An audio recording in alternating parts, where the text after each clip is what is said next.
No more bad government in Nigeria.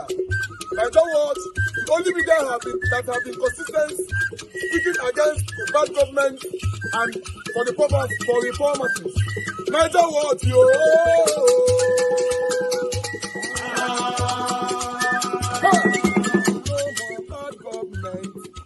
No more bad government. Niger what? No more bad government. Niger what? No more bad government. The only media that have been speaking. No more bad government. The voice of the voiceless. No more bad government. No more bad government.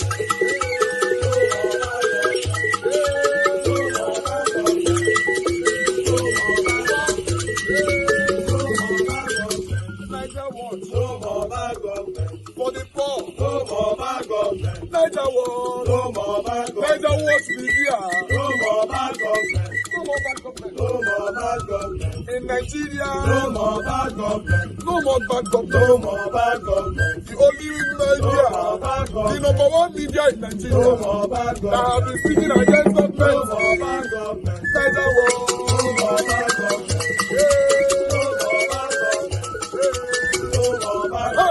Niger what you? The voice of the voiceless. The voice of the voiceless.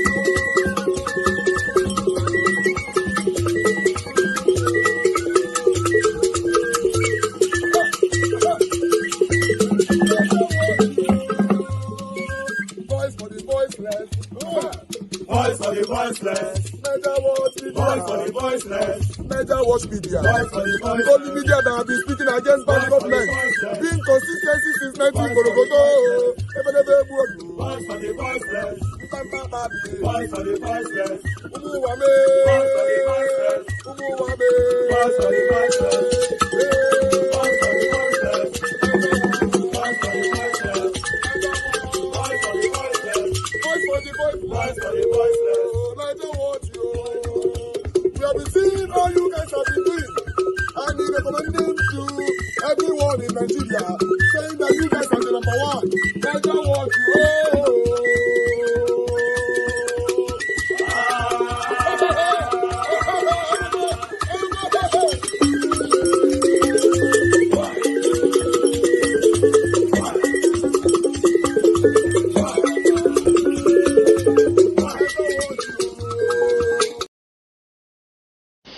Good afternoon, ladies and gentlemen. My name is Onyema.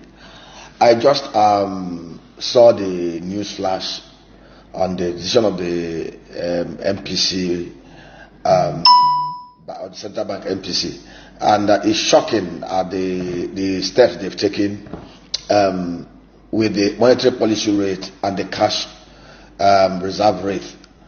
MPR at 22.5% and cash reserve ratio at 45% will not achieve the medium to long-term plan that these guys desire.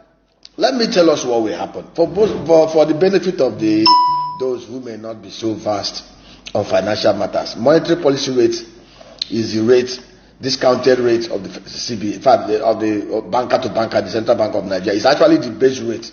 What it simply means at MPR, that is the base rate of the Central Bank of Nigeria at 22.5%. That simply means any bank will now build upon that in their lending decisions to customers. And that simply means if you already have a loan with a bank that is going at 30% or 25%, the bank will have to adjust the rate by about 600 basis points to accommodate the 400 basis point jack up by the Central Bank of Nigeria. This is not good for productivity. This is not good for manufacturing. This is not good for honest entrepreneurship in the economy. This is going to send shock waves to honest enterprises and entrepreneurs. Now, cash reserve requirement at 45%. They want to take out liquidity from them as much as possible. You see, there is something these guys don't understand. You see, these policies that they put in place will have worked. It's a neoliberal classical economic theory that will have worked in economies where 95 to 98% of economic activities are captured in the formal sector, and where it is believed that demand and the supply of the dollar or any commodity is determined by the force of demand and supply, honest transactions. Nigeria does not meet some of the assumptions that drives some of these economic theories that they are putting in place by the Central Bank of Nigeria. And I will explain this. Basically, what they've done is to put the rate at the level that foreign portfolio investors that will inflow in dollars to buy those the CBN treasury bills, or to buy the CBN bonds and all the rest of them, or listed securities or whatever. Now let me tell you what will happen. Basically what they've done, they are not going to attract any foreign direct investor.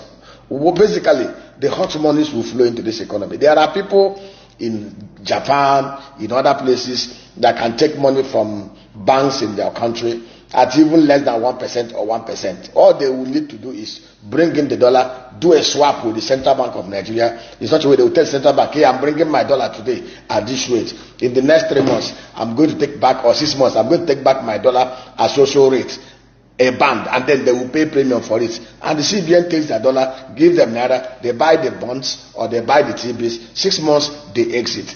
Now, while they are here within that 6 months, CBN can use their dollar to play in the market, to intervene like they just did by giving monies to BDCs. This is just like giving Panadol for somebody that has headache. The headache is just the symptom. The person is suffering from a dangerous cancerous growth that is destroying him. Rather than take away the cancerous growth, perform surgical operations to remove the tumor, you are busy giving him Panadol to douse the symptoms of the headache, which is the headache, which is the symptom. I don't understand what these guys are up to. What they have done in one fell swoop is to totally destroy. They just want to see. The truth is, Yemi Cardoso's instruments will not work. Basically, what will happen? There will be so much, maybe 1 to 2 billion, $1 billion or $2 billion dollar inflow by foreign portfolio investors. And now we use it to shore up the dollar to naira, and maybe there may be stability around the 1,500 naira to $1 band over the next 1 week, and people will clap. Then afterwards, when the things mature, when the people take back their dollar, what we need to do is to boost the supply side of the dollar. 90% of this problem are from the physical side. There is something Yemi Cardoso and those at the Central Bank of Nigeria are not seeing. It's either they are seeing it and they pussyfooting about it, or playing, see nothing, say nothing, hear nothing, or they are just trying to deceive themselves and deceive the rest of Nigerians. And this is it. This is the truth. In Nigeria today, between the 3 tiers of government and the 3 arms of government, we have budget expenditure appropriation of over 45 trillion naira between the federal government and the state government and local government that will be expended over this fiscal year 2024.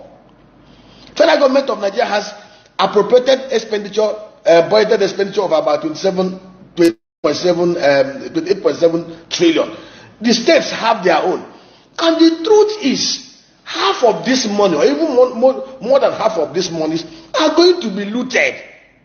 And when they loot this money, they will use this looted money to pursue the dollar. We have not taken urgent step to address the corruption demand for the dollar, which is at the root of our problem. I have given instances and empirical examples of why we are where we are today. Go and check the records. As recent as 2022, our total import bill was $60 billion. And if you look at the makeup of those import bills, you will see $24 billion was expended to import mineral oil, synthetic and refined petroleum products.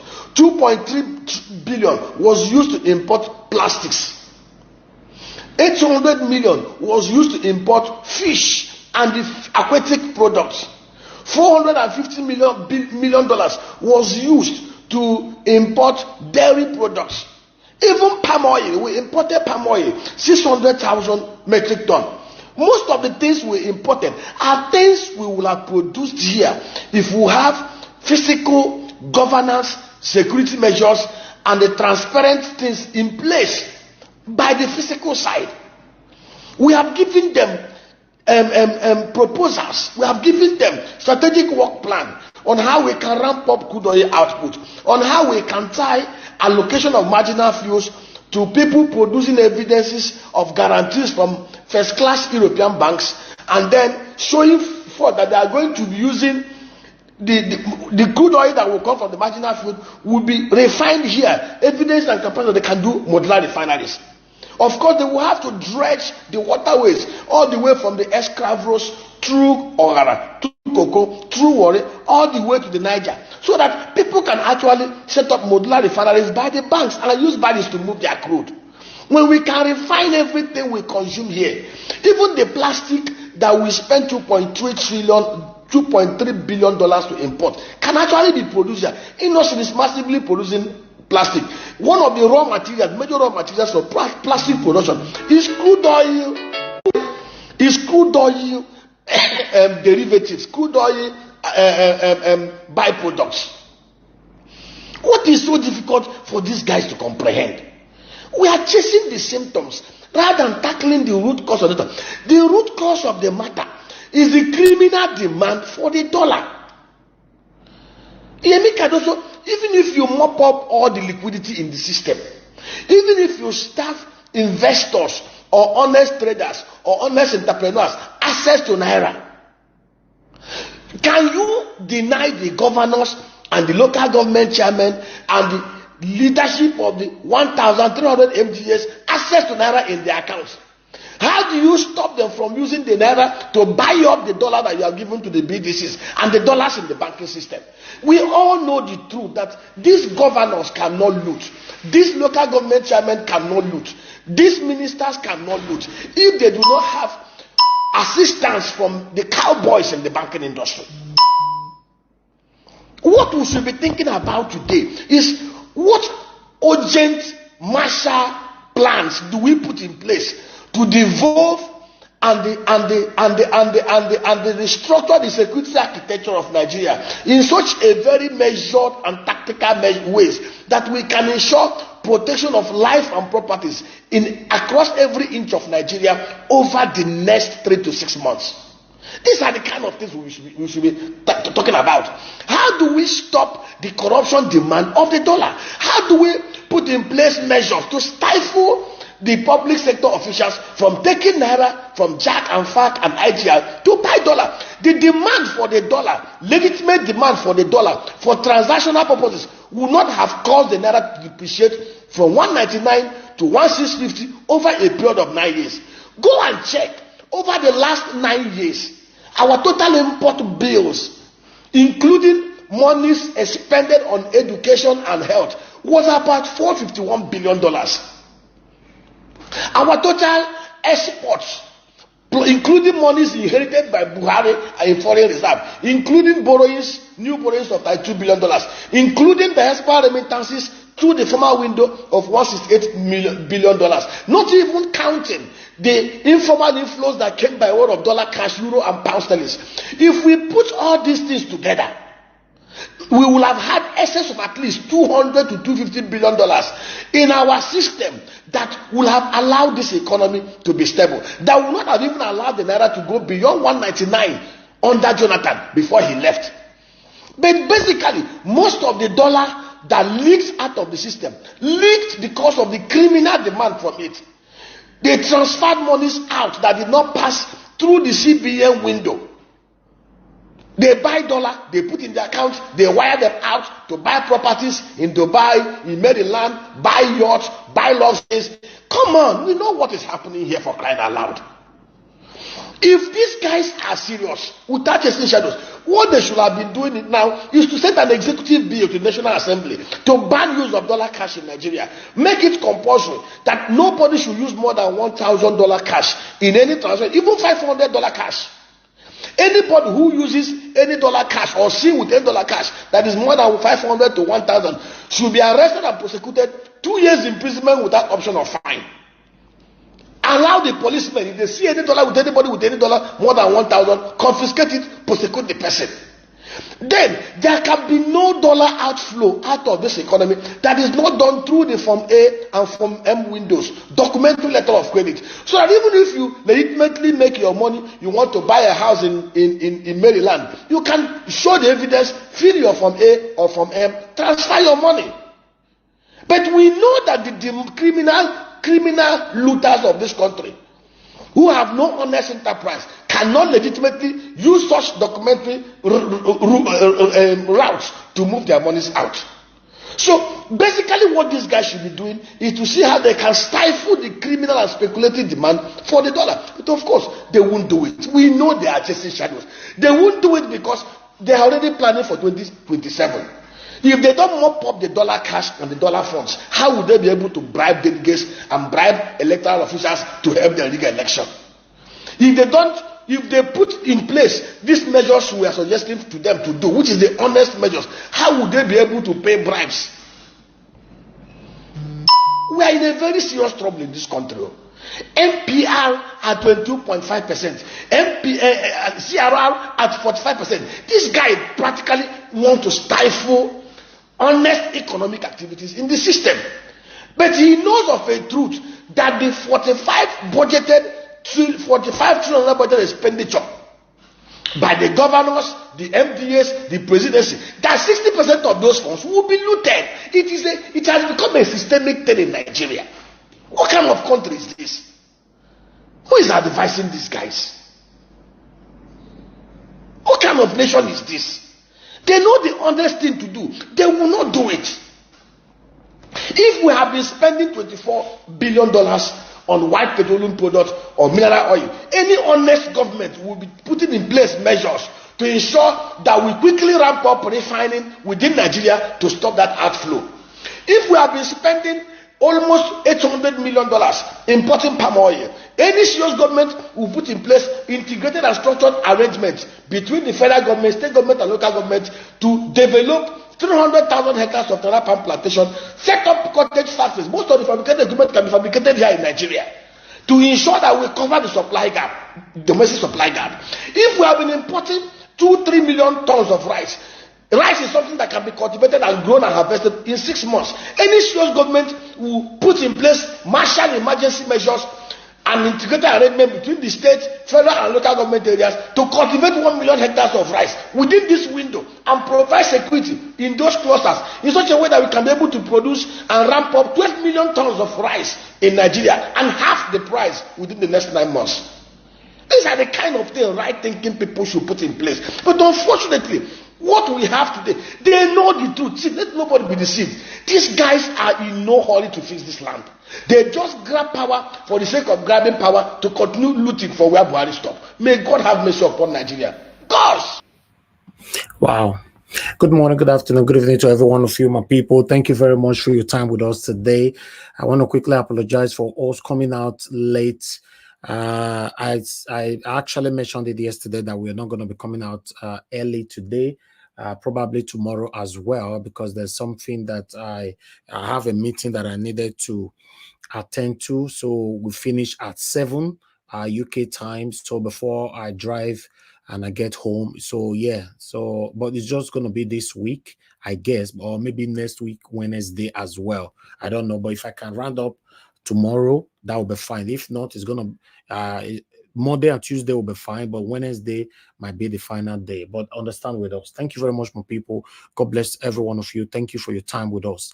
Mother of all Mommy Diaspora, good evening to you, Mommy. Thank you very much for all you do. I appreciate you always. Madam Ellen, I can see you. Good evening to you. Ola Adewale, thanks for joining us. God bless you all, my people. I can see more people right there. CXL with us as well. Patriotism, not fame, my dear sister, I can see right there. Stella Afini, thank you. Mike Akyambare, great mind. Thank you very much. Patience, Demodia. Thank you, my wonderful people. Riomi Abdul, Peggy Modi in the building. Thank you. Good evening to you all. Happy weekend to you all. Happy Saturday to you all, rather. Kate Amorese right there with us. Ivy Jack with us. Nell James with us. Thank you, Didi Anthony. Michael Abba. Thank you. Abu Azi in the building. Thank you very much, sir, for all you do. I love Maduka. Thank you. Now, God bless you, my people. I appreciate every one of you right there. You see that video I played yesterday? That video is currently trending. These people are not in a hurry to fix Nigeria. Wow. I like that. When I see Nigeria who is saying it how it is, I always like to listen to them. That's why I decided to bring that man in. Although I don't know the man, but the video is trending because there's so much truth in what is stated on that particular video. My people, you know the problem that we are facing in Nigeria. The problem we are facing is that the same people are the people that have been ruling us since Nigeria was created or since we got our independence. And these people, none of them want to offend themselves. None of them want to step on anybody's toes. Nobody want to cause any problem for themselves. That's why they come in, do your own, make I do my own. Do your own, go, JJJ, make I enter, JJJ, make I go, JJJ. These are the things these guys are doing. They don't want to offend themselves. Because if they really want to fix Nigeria, normally in a country that works, if you come into the government, your predecessor, you're supposed to checkmate and scrutinize all their activities throughout their 4 or 8 years in office. But in Nigeria, these guys are not doing anything.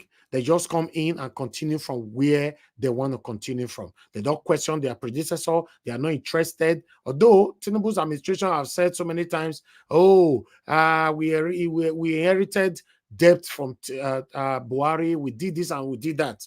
This is where we find ourselves. They can complain. Unfortunately, Tinubu is complaining about Buhari, the same Buhari that was in the same umbrella of APC. Till now, nobody have called Buhari for questioning. Nobody have called Malami for questioning. Nobody have called any of the ministers, for questioning. How are we going to have a better Nigeria like this? Even though we all are hopeful. To be honest, the only way we can have a better Nigeria, which is what I stand for, is only when we have a good leader. But who knows if we finally lucky to have that good leader, if that same good leader we allow the past to go. Yes, someone like me, that's where I will have problem with whoever it is. Even though Peter Obi, I felt talking during the time of the election anyway. So if Peter Obi comes in and he failed to question the previous government that have ever ruled Nigeria and all that, I will use my platform to call him out. Like I said, some of you might start hating us at that time. If only Peter Obi, they allow me rule. But if we do not be Peter Obi, say prospectively, we use our platform to fight for someone else, I will still call them out. Maybe that is why we don't put money in front. Because in most cases, when money is involved, you will be bought. You will be skeptical. You will be blabbing when it's time to question these people. That is the fact. None of these people are calling themselves out. None of them are probing each other's. How long are we going to continue like this? Look at Fubara now, for example. Fubara is fighting for his own satanic, selfish interest, but till now, Fubara have not probed Wike to date. Because this is the opportunity for someone like Fubara to say, okay, Wike have been haunting me, Wike have been causing me problem. Let me use the opportunity to probe him because of what I see. But he's not doing it. None of these people is doing this thing. How? That's why that video that I played earlier on explained everything. This dollar of a thing, Naira is appreciating everything. I'm beginning to believe so much in Mr. Jonathan. Because Mr. Jonathan have refused to be deceived with the appreciation of Naira. What is happening in our country? But meanwhile, we came here the other day, we talk about Nnamdi Kanu. And you guys remember when I said that we should see more of press conference from the religious leaders from the Southeast, from the governors from the Southeast, from the traditional leaders from the Southeast, and from anybody from the Southeast. Some of you called in that day, questioned me, disagree and all that. No, we can't do that. We can't do this. Some of you also went on by saying to be a disgrace to the Igbo people to do that. We argued, we agree, we move on.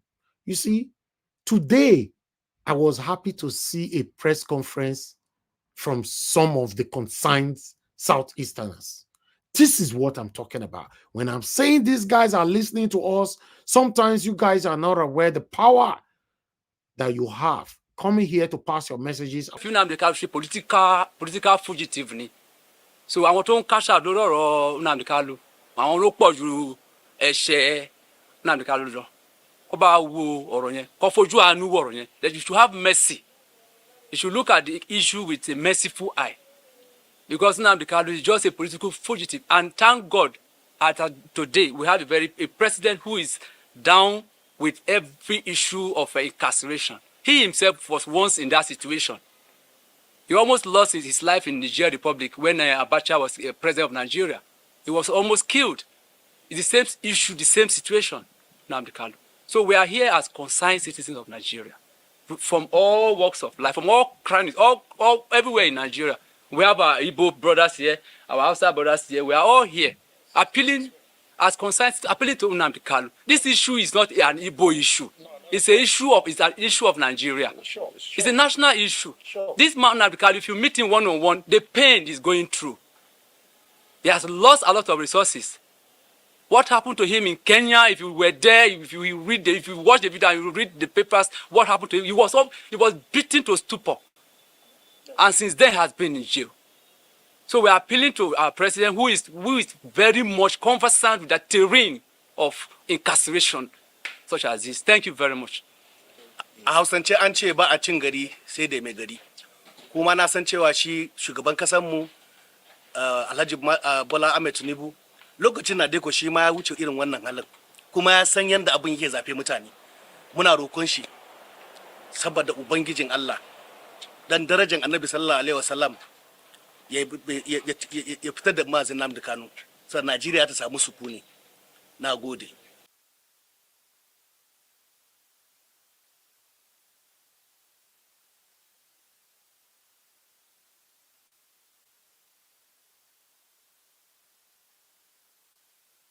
Thanks for checking out Symphony on YouTube. Please be sure to subscribe and like our videos for updates. All right, guys. To be honest, what is going on right now is not nice. If we have to say it how it is, I've said it so many times. It looks like even I don't know how to put it on because I don't want to offend anybody. Even the people I'm fighting for, some of them are not even attacking me. I don't know. This is not nice. It's not nice to leave Nnamdi Kanu there. For me personally, I don't want that guy to die in prison. Some of you attacked me yesterday, saying that what Nnamdi Kanu did, somebody did it in maybe Ukraine. I don't know. Somebody wrote it on the comment on the public comment section that I shouldn't. In fact, I don't want to read it because it was a terrible comment and all that. Listen, guys. Let's see people occupy the street peacefully to beg Bola Ahmed Tinubu to release Nnamdi Kanu. We could not let this man die for prison. That's why I know I reach. We could not let this man die for prison. But meanwhile, I'm going to go straight to another topic that I have here for you guys. As you all can see on the screen, this one is from Onyema, the Airpeace boss. It all crack comment. I'd like also quickly reference to this particular video first. Because it looks like the man, they face situation in our own country. At the same time, he's facing a lot of problem in the UK as well. So let's play this video quickly and take it from here. Listen to this video.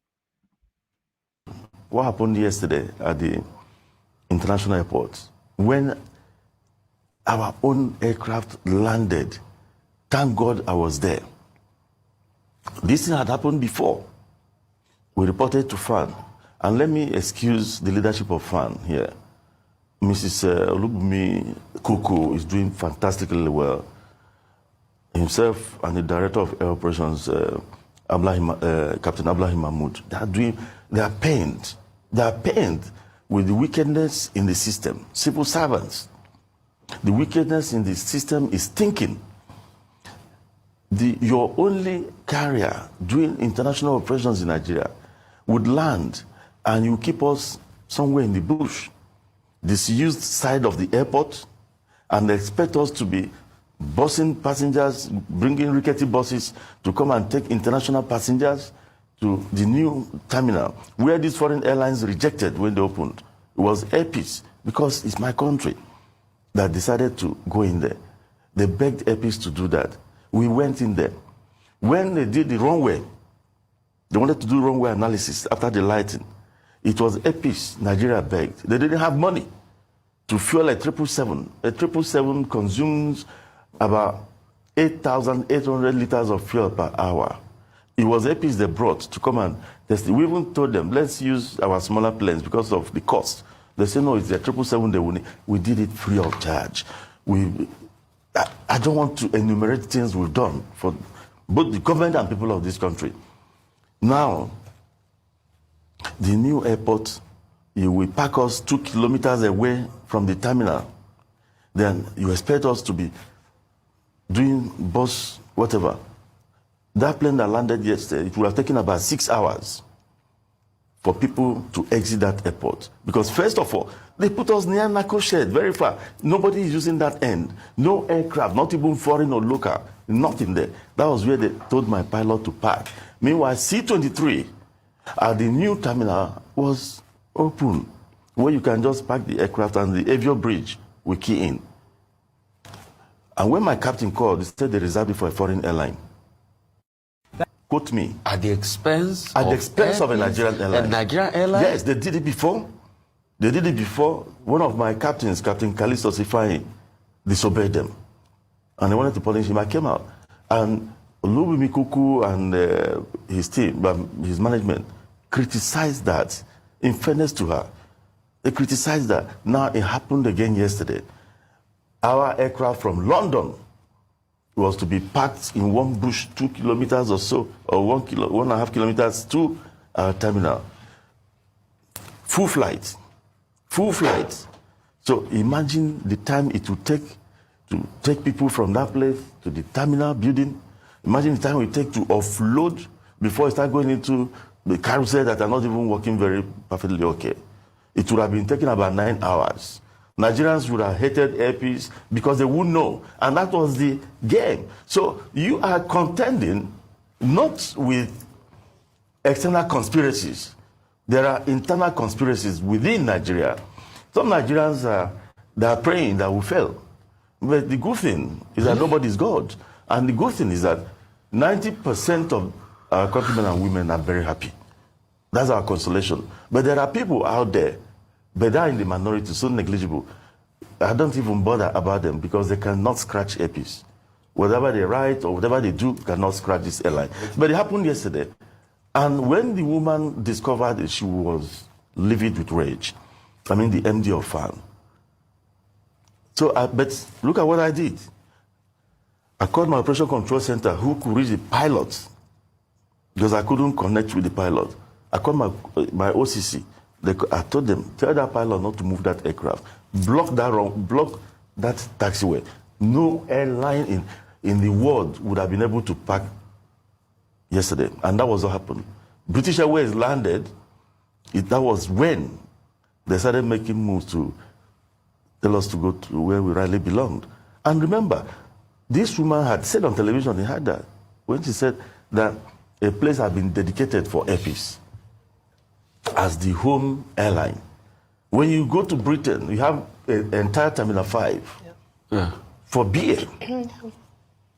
Then in my own country, some civil servants or some people didn't see. And the DG of the Nigerian Civil Aviation Authority was on board my aircraft.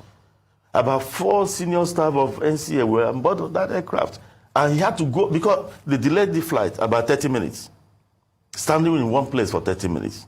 What kind of country is this? So when the DG who was on board contacted the captain to know what is happening, and I think he went into the cockpit, and they called the people in tower, the airport control people. And the captain told the airport control that even the DG of NCA is on board this aircraft. And the guy said, and so what? That will show you some people's determination not to, they don't see beyond their noses. But that wickedness will not last. And I guess so now, here I'm right. This is pathetic. This is so sad. Okay, at this moment now, Airpeace boss, Onyema is facing a lot of stress from his own country, Nigeria, and is facing a lot of stress from international body, UK, as well. So you know what that means. He went on by saying, which the other one that I'm going to play right now, that their mission is to take him out of the business. They are trying to take him out of the business. Let's listen to the other video here. Maybe you will understand much better on this. Conspiracy. All of a sudden, people are airlines are underpricing. Underpricing. That is below the cost. Yes, in the space of 1 month. Yes, not up to a month. One other airline was advertising $100. Another one $305, $350. This, if you fill up the entire aircraft and carry people on the wings, it's not even enough to buy your fuel. So why are they doing that? Their governments are supporting them. Their governments are supporting them because Nigeria has been a cash cow for everybody. Their governments are supporting them. They come here, they fleece the country, and they even have opportunity to fly just around the country. Yes. The way you will not, as a doing their country. you not do that. So their governments are supporting them to do this and take a piece out. The idea is to take a piece out. And the moment they succeed in taking a piece out, Nigerians will pay 20 times over once again. It's going to happen if, God forbid, they're able to take a piece out. Because what is happening now is scary. And of course, even in Gatwick where you are you given 100% cooperation? Let me tell you this. On the first day, on the inaugural flight out of London. The painful part of all this is that if this man, they managed, like he said, they managed to take him out. Now you and I go still suffer this thing. You don't go affect him. He go carry all his plane, he go sell them. The international ones, he go sell them. He go to do locally. That is fly across Nigeria as they do before. Just imagine. He mentioned the word that I always use here, that they are waiting for him to fail. Like I always, you guys know I use that word all the time. There's some satanic set of people who that you join us or you're listening to us. What they are looking for, they are just patiently waiting for you to fail. Billionaires still they cry. Yes, not the only poor people they cry. Billionaires say they cry. This man have been crying now for the past couple of weeks. In fact, he has been crying for the past couple of years, which you and I don't know. Now, recently, we can't hear he cry now, right? They are doing everything possible. They are fighting him in Nigeria. They are fighting him in United Kingdom. They are fighting him everywhere. He's literally alone right now. Other airlines have reduced their air price drastically. BA that were flying from 1,005, 1,004 pounds have reduced it to 300 pounds, 200 something pounds, 100 something pounds. Just imagine. Why normally where they grow come and they hear this popular saying that say if outside they pursue you, they go. Now house you go wrong come, right?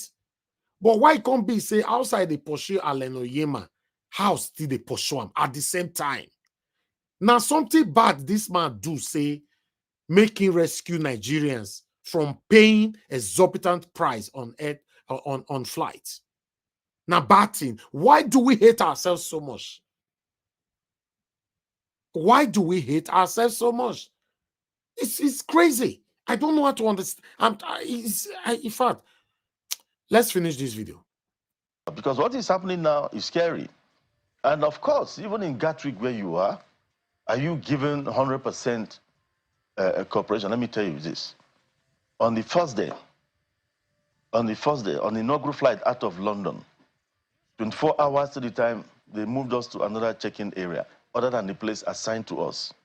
The place they gave us, the carousel was not working. So when you check in people, you need to manually carry the load to go from 50 meters away to go and drop it somewhere else, just to delay you. No other airline faced that. Frustrate your operation. Exactly, no other airline faced that. And the fact that they can even use your ground handlers. They didn't even allow you to, they didn't permit you to land in Heathrow. to operate in it? Of course. That one is, they will tell you no slot. Even Gatwick, when we got to Gatwick, we now said, okay, let us take Gatwick. They say, oh, no slot available. When we pushed and pushed, they gave us scattered slots. Today, 3 p.m., next day, 2 a.m., the next day. Who does that? This is sad. This is very, very sad. You know, to be honest, my people, I would like us to move on. Let me post out a link. You know, someone just draw my attention now to our title. I'm so sorry that we did put that properly.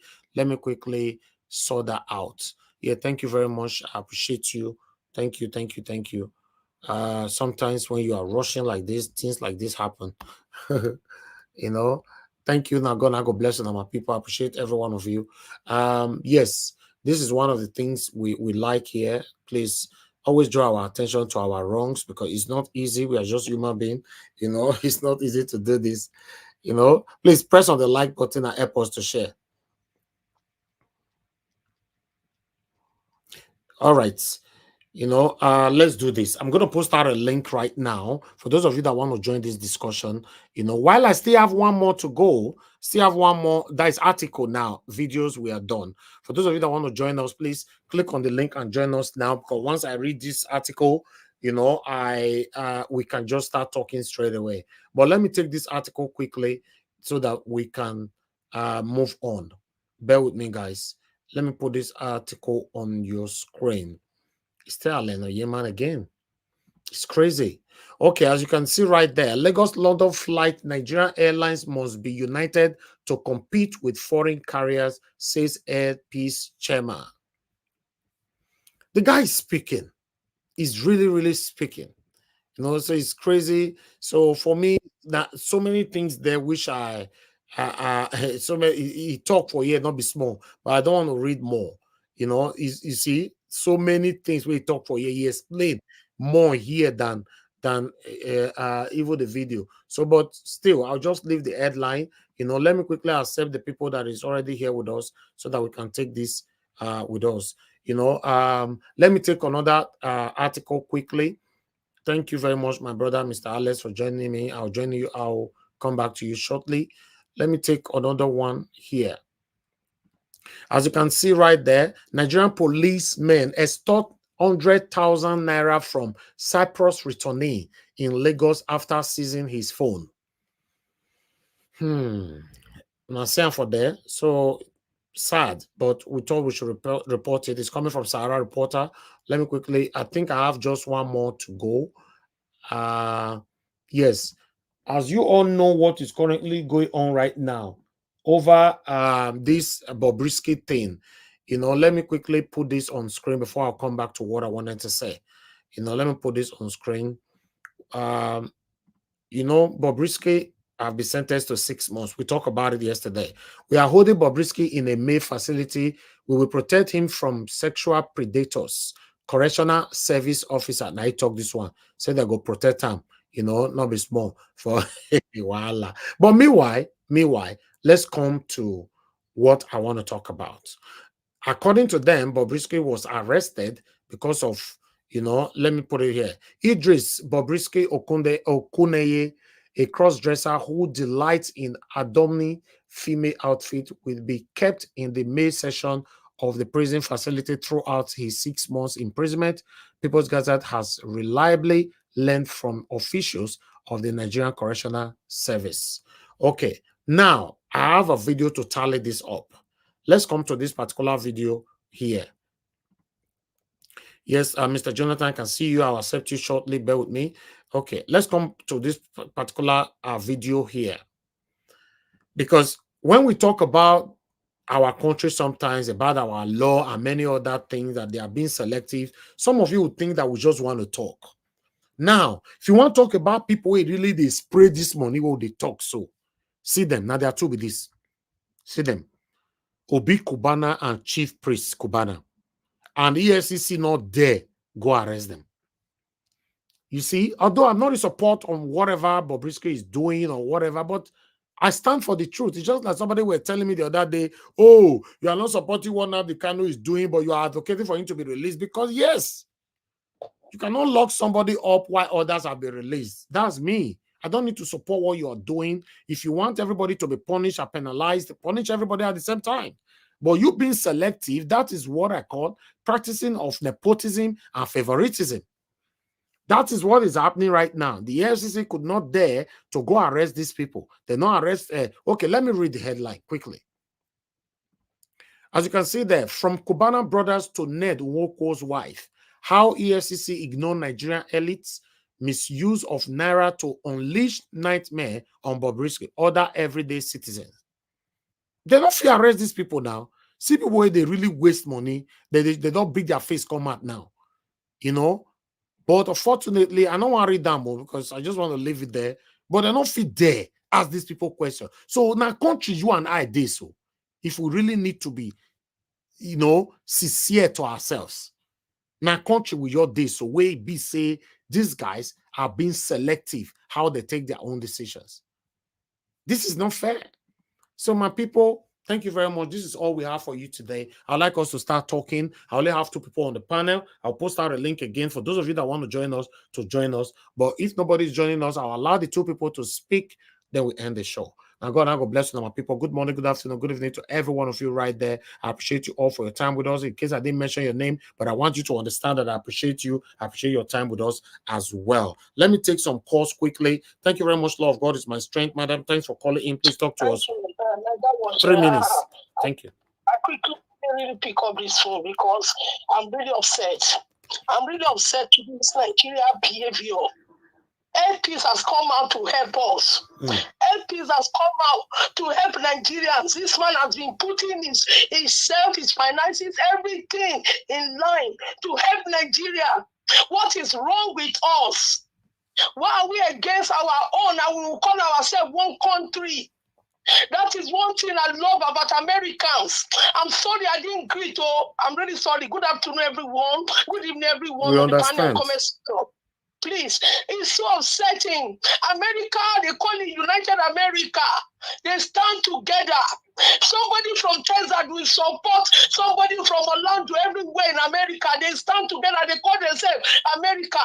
What is wrong with us? Yes, we speak different language. Why are we doing this to ourselves?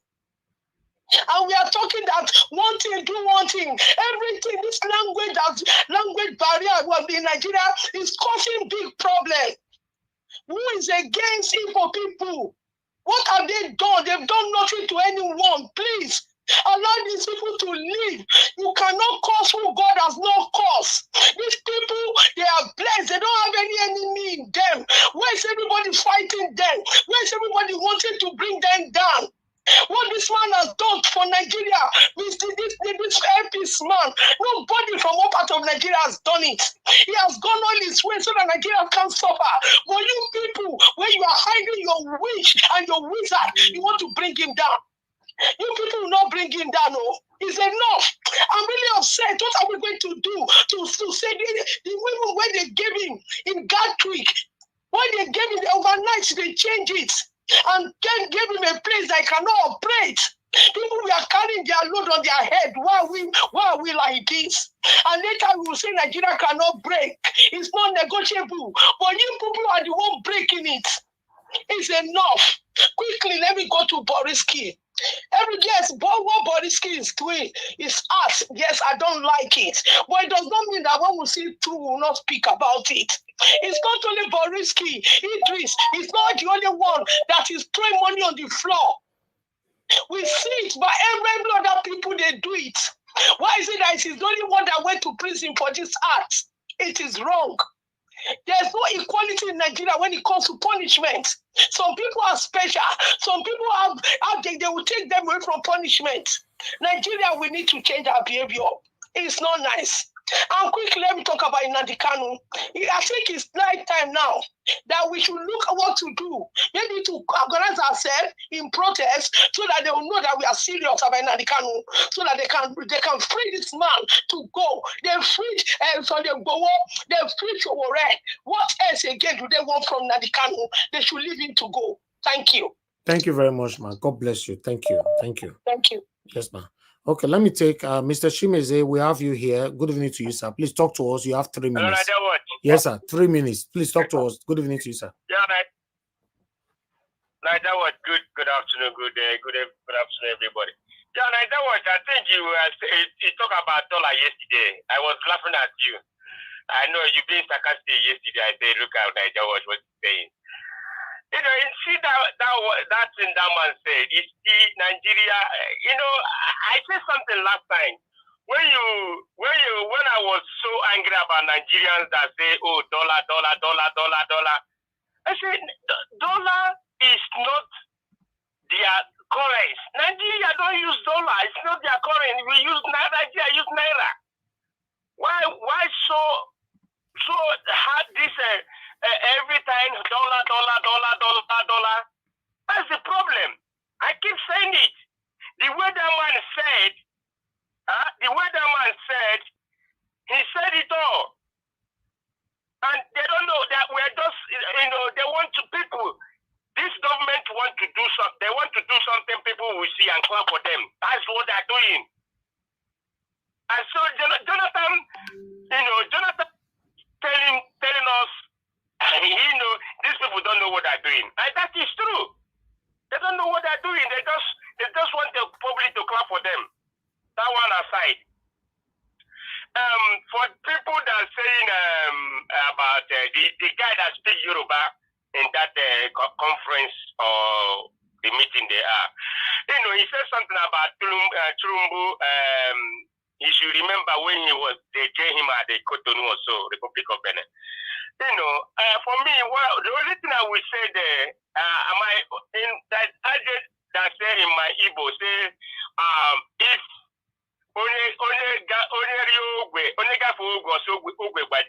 means that if we cross a bridge where's a river, you can say let the bridge crush so that nobody can pass it again.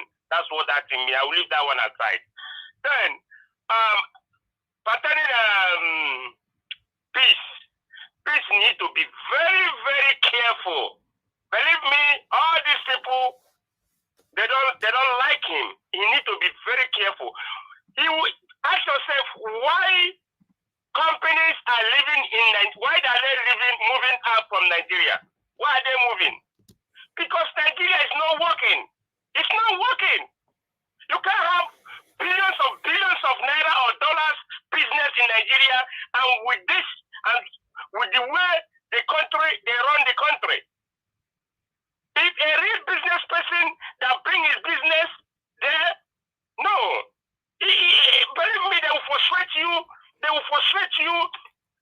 that person can may go down. Okay.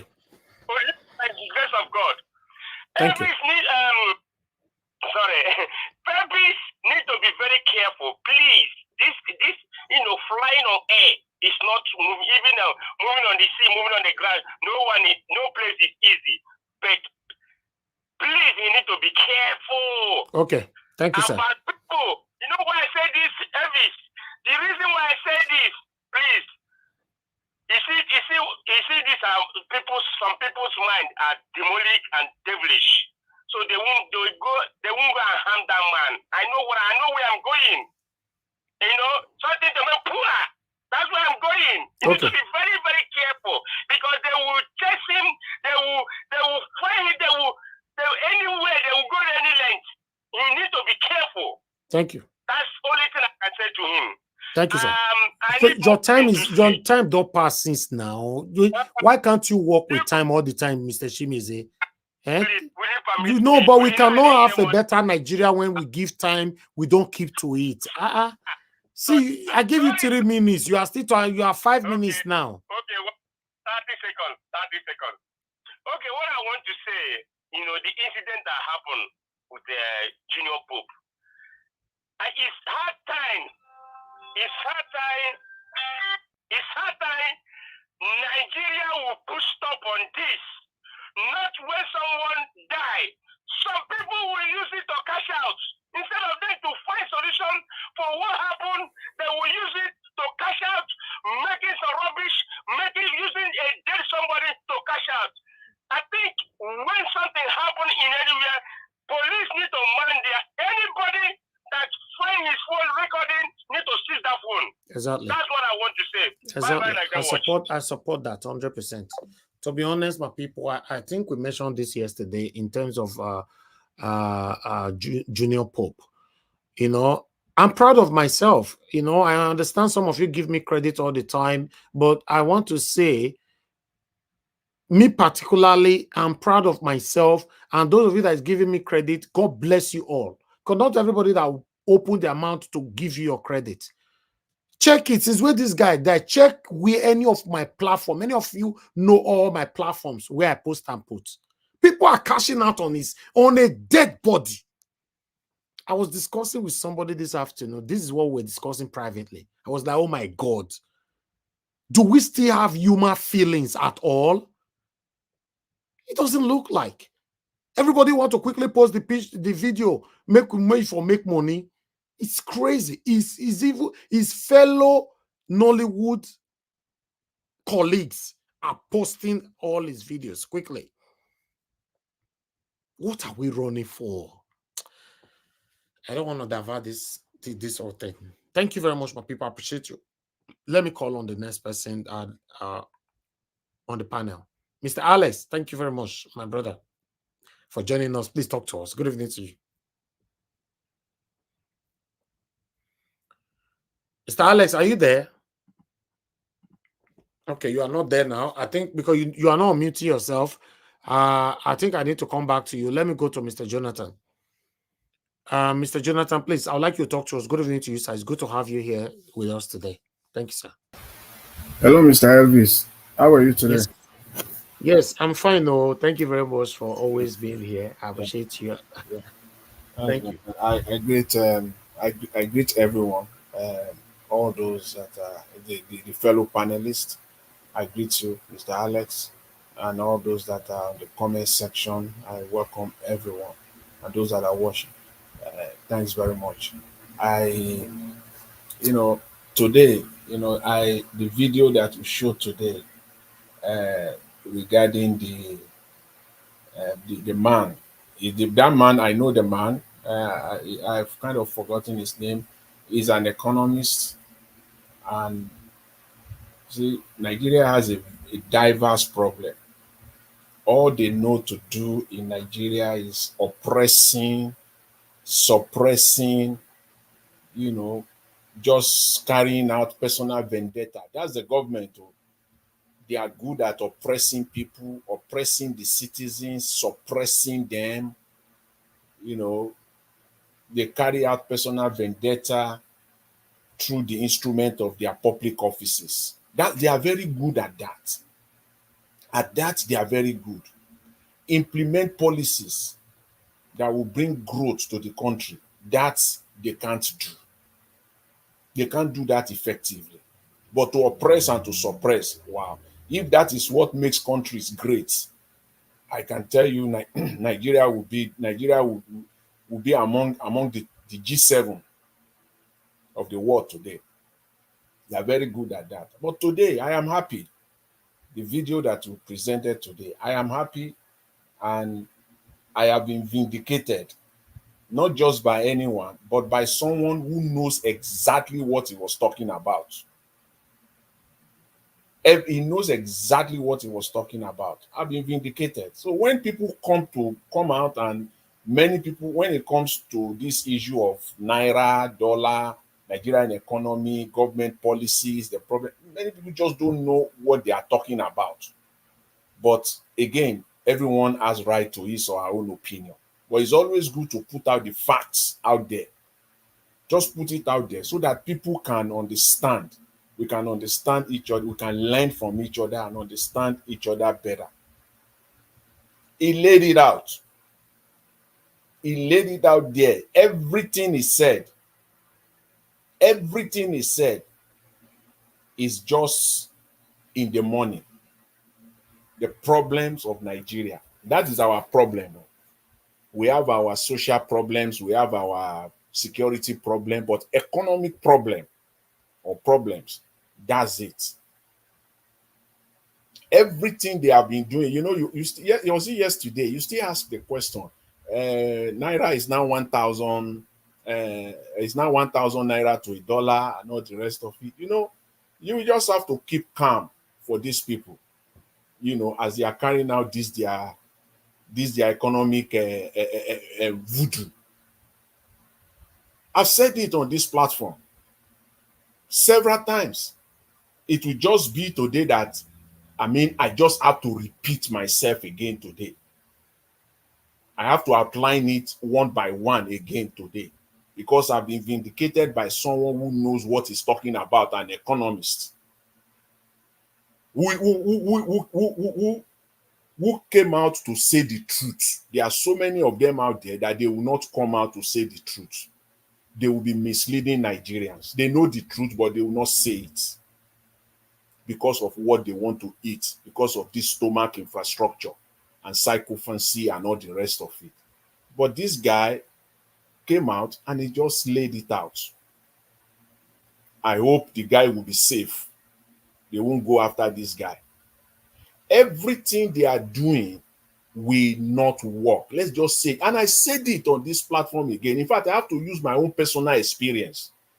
That is, I was trying to, just for people to understand. My own private information, I brought it out. My person that I don't have to say it to anybody. I brought it out because it's so important for me that people should get it. I said I use my own money. I invest in this, their bond. I bought. This is a private thing. I don't have to say it, but in order for me to explain it for people to get it, I use my own money, personal money. I send it to Nigeria. I bought.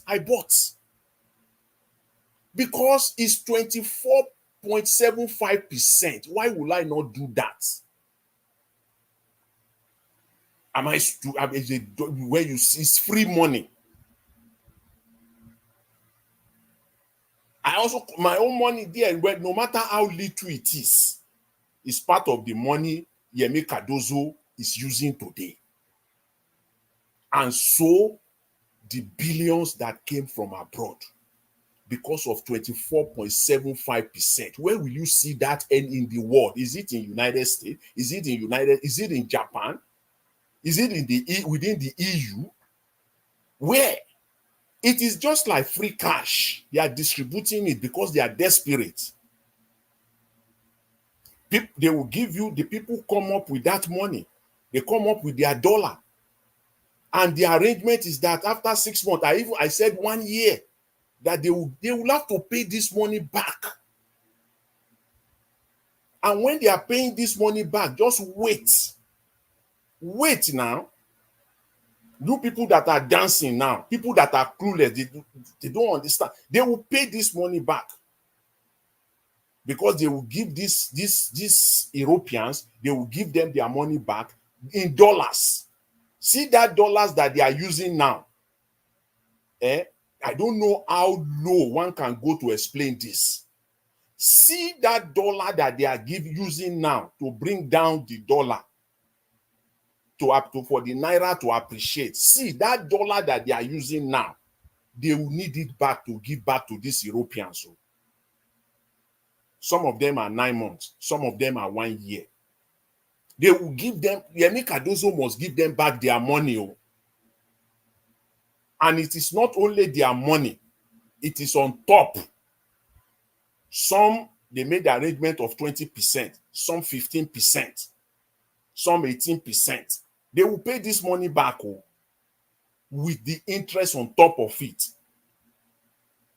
And the question becomes, when you now want to pay the money back, where will the dollar come from? Because you are not producing enough.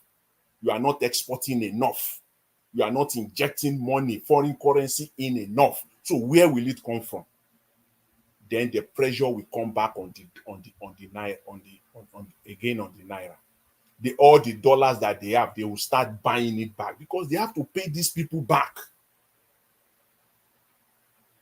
So his system, what they have done is not going to work. They just use it to, kind of settle the nerves, get people to settle down. bring down the pressure. They will pay this money back. That's the money, that's the dollar that came in. That's the dollar that they use now to support the naira. And that's why we're seeing it dropping. But when it is time for them to pay the money back, then we will know. That's number one. Number two, even all these dollars that these Europeans brought in now, about 2 billion approximately now, that they brought in, that they've now used, it's free, like a free cash. They now use free for now. The worst part of it is this. The man said about 44 trillion has been budgeted across Nigeria this 2024. The federal budget and all the state budget, if you put them together, something about 44 trillion naira. Half of this money will be looted. If you don't understand that, if you don't get that, then I have a bridge to sell for you, that in Nigeria of today, that half of that money will be looted. And they don't keep looted money in Nigeria. You will see all of them. They will now start running to the same bureau de change to change this naira to dollar. Just wait. When they start changing, let them start laying their hands on those budgets, on those budgeted money. Because they don't, the looted naira does not stay in Nigeria. The looted naira is converted to dollars and pounds and euros and siphoned out of Nigeria through connivance of the Nigerian banking industry. They will wire the money for them. Which dollar? Which pound? It is this European money that they brought now that they gave to Yemi Cardoso. They will take the money, they will take it back. So when it is now time for Yemi Cardoso to pay the Europeans back their money plus the interest, that is when, excuse me, that is when the chicken will come home to roost. They will now be running helter-skelter to get dollar. So that is the issue there. So don't let us be bamboozled when you see the naira, they bring it down to that 1,000, 1,200 level. Is going to be there for now. We shall see, as I said. And as I always say, the most important thing that I care about, and like the man that came out today, is a like-minded. And there are many Nigerians like that. In fact, millions of Nigerians like that have this same view. They are out there. So when the time comes, we will all be here. We will see what will happen.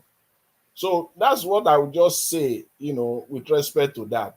Nigeria is unfortunately, that's where we have ourselves. It is the dollar, the demand for dollar is criminal. It is a criminal demand of dollar. They're not using it for anything, just the looted naira. They have to. Where will they put the like 22 trillion that they are going to loot in 2024? About 22 trillion naira will be looted out of this budget all across Nigeria. So you think the 22 trillion naira will sit in Nigerian banks? Even take 50% of that, 11 trillion will be converted to dollar and pounds. Where is it not all this dollar that Cardoso has gotten from these Europeans? So that is that. I'll leave that, for that for now. And then I'll come to Mr. Onyema. You brought out the video of Onyema. I saw one of the two videos. I saw one of them earlier in the week. See, they are frustrating the man, from three different areas, three fronts. Is the attack is massive. The man is like that airline is like in a war zone, being attacked from three different directions. They are attacking him from the logistical side. They are frustrating him logistically. Earpiece will land.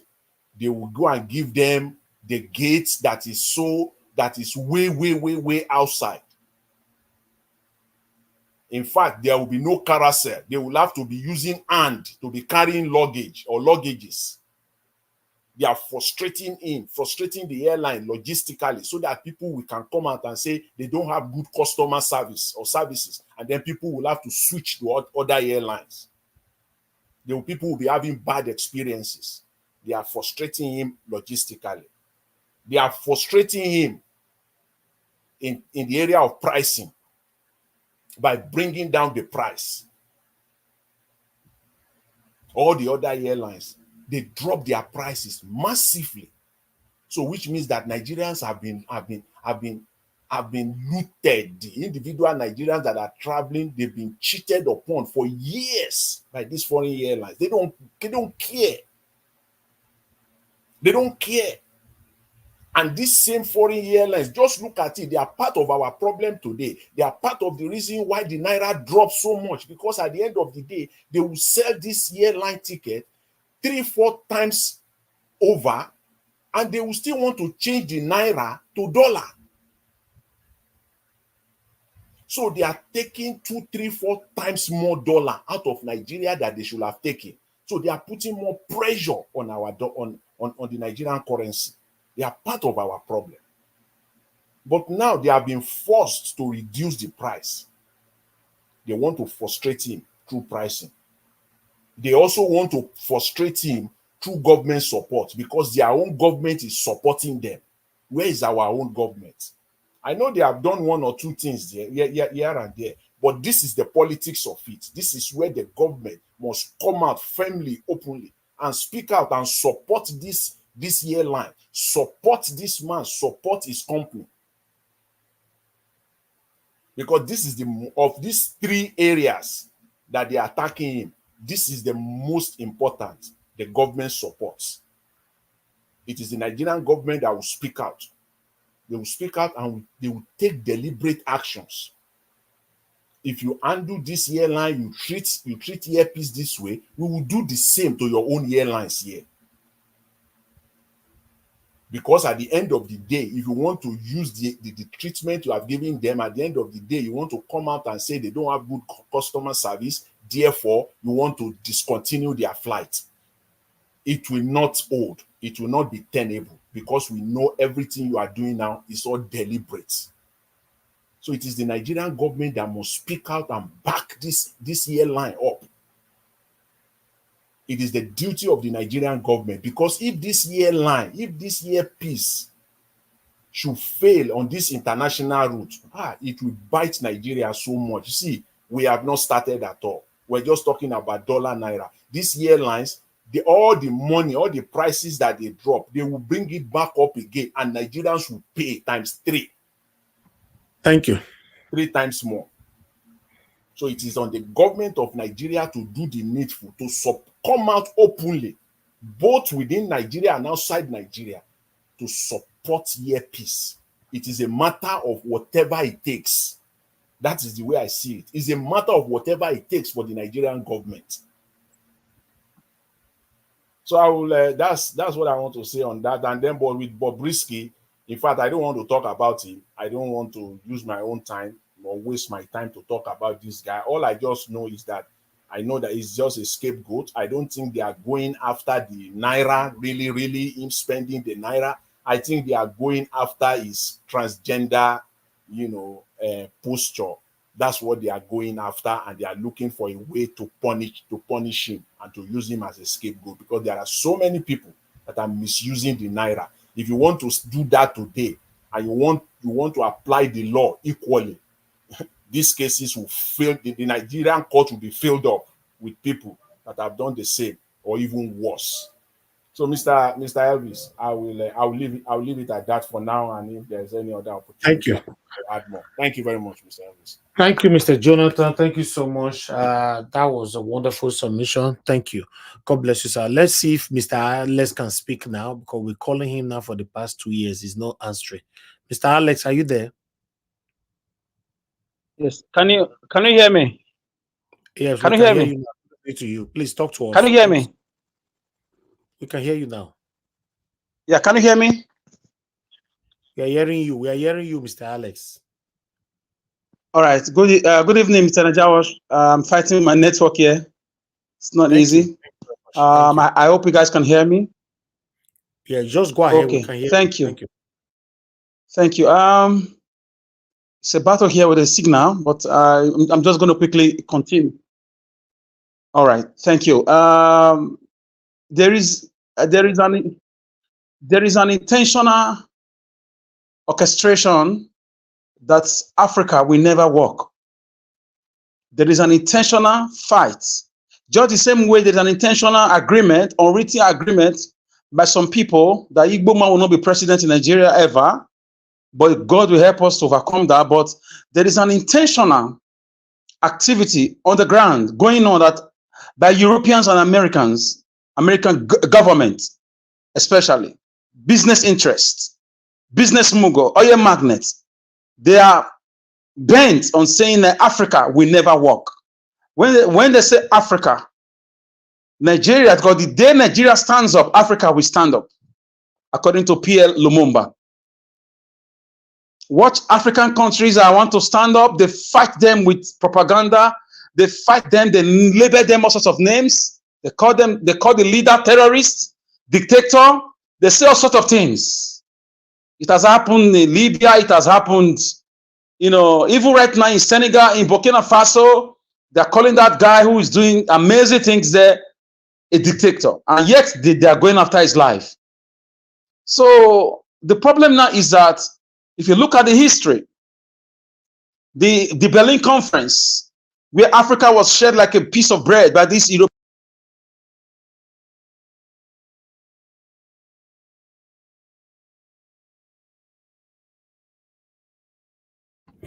Mr. Alex, are you there?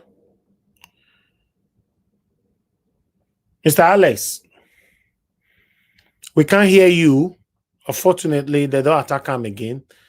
Let's wait and see if he's going to come in. It's very unfortunate. He's facing, you see, this is part of the things we are talking about. You are in Nigeria, nothing is working. Your network wahala, everything wahala. It's just everything to do with our country is stressful. But why? Why can't our leaders just do things right? At least. Eh? They will pretend that everything is normal. Exactly. They just pretend. They do things as if things are normal when things are not. Network, no, they work. If you they call, they go from there. Nothing, no road, no security, no healthcare, nothing. Tell me what is actually working in Nigeria, and that we can now say, okay, let's give credit to all the government that have ruled Nigeria. And these are things that people paid for. It's not free. People paid for it. You pay for your internet. You won't get internet that is flowing, that is working well. You pay for electricity. You are paying for darkness. Everything. It's just crazy. It's not like, oh, it's a socialist country where everything is free. People are just demanding, Father Christmas gifts every day or no. People are paying. Things are expensive, more expensive even than most countries that are working. Nigeria is even more expensive. That's why if you want to live 20 or 30% of the life that you are living abroad, you want to live it in Nigeria, you will be spending through your nose. You want to have that comfort, just 30% of the comfort that we have in the Western world. I want to take 30% of it so that I can enjoy that 30% in Nigeria. You will be spending, like mediocre services. That's what you'll be getting. You pay for internet, it's not going to flow very well. You pay for your electricity, you will barely get it if you have it at all. So you have to resort to solar system, or you have to resort to inverter, you have to resort to generator and be buying diesel like crazy. Be buying diesel like I don't know. You see? And they pretend as if the country is normal. They will talk, they do things. I always say that. They always bring out things in Nigeria, they pretend as if things are working, as if, They will do it as if it's European Central Bank that is talking, as if it is the Bank of England that is talking, as if it is the Federal Reserve in the United States that is talking, or the Bank of Canada that is talking. No, no, it is not. You can't use those things they are doing in the West and say you want to apply the same thing in Nigeria with the people that we have there, with their intent. Their primary intent is to steal. Steal as much as possible. Steal as much as they can.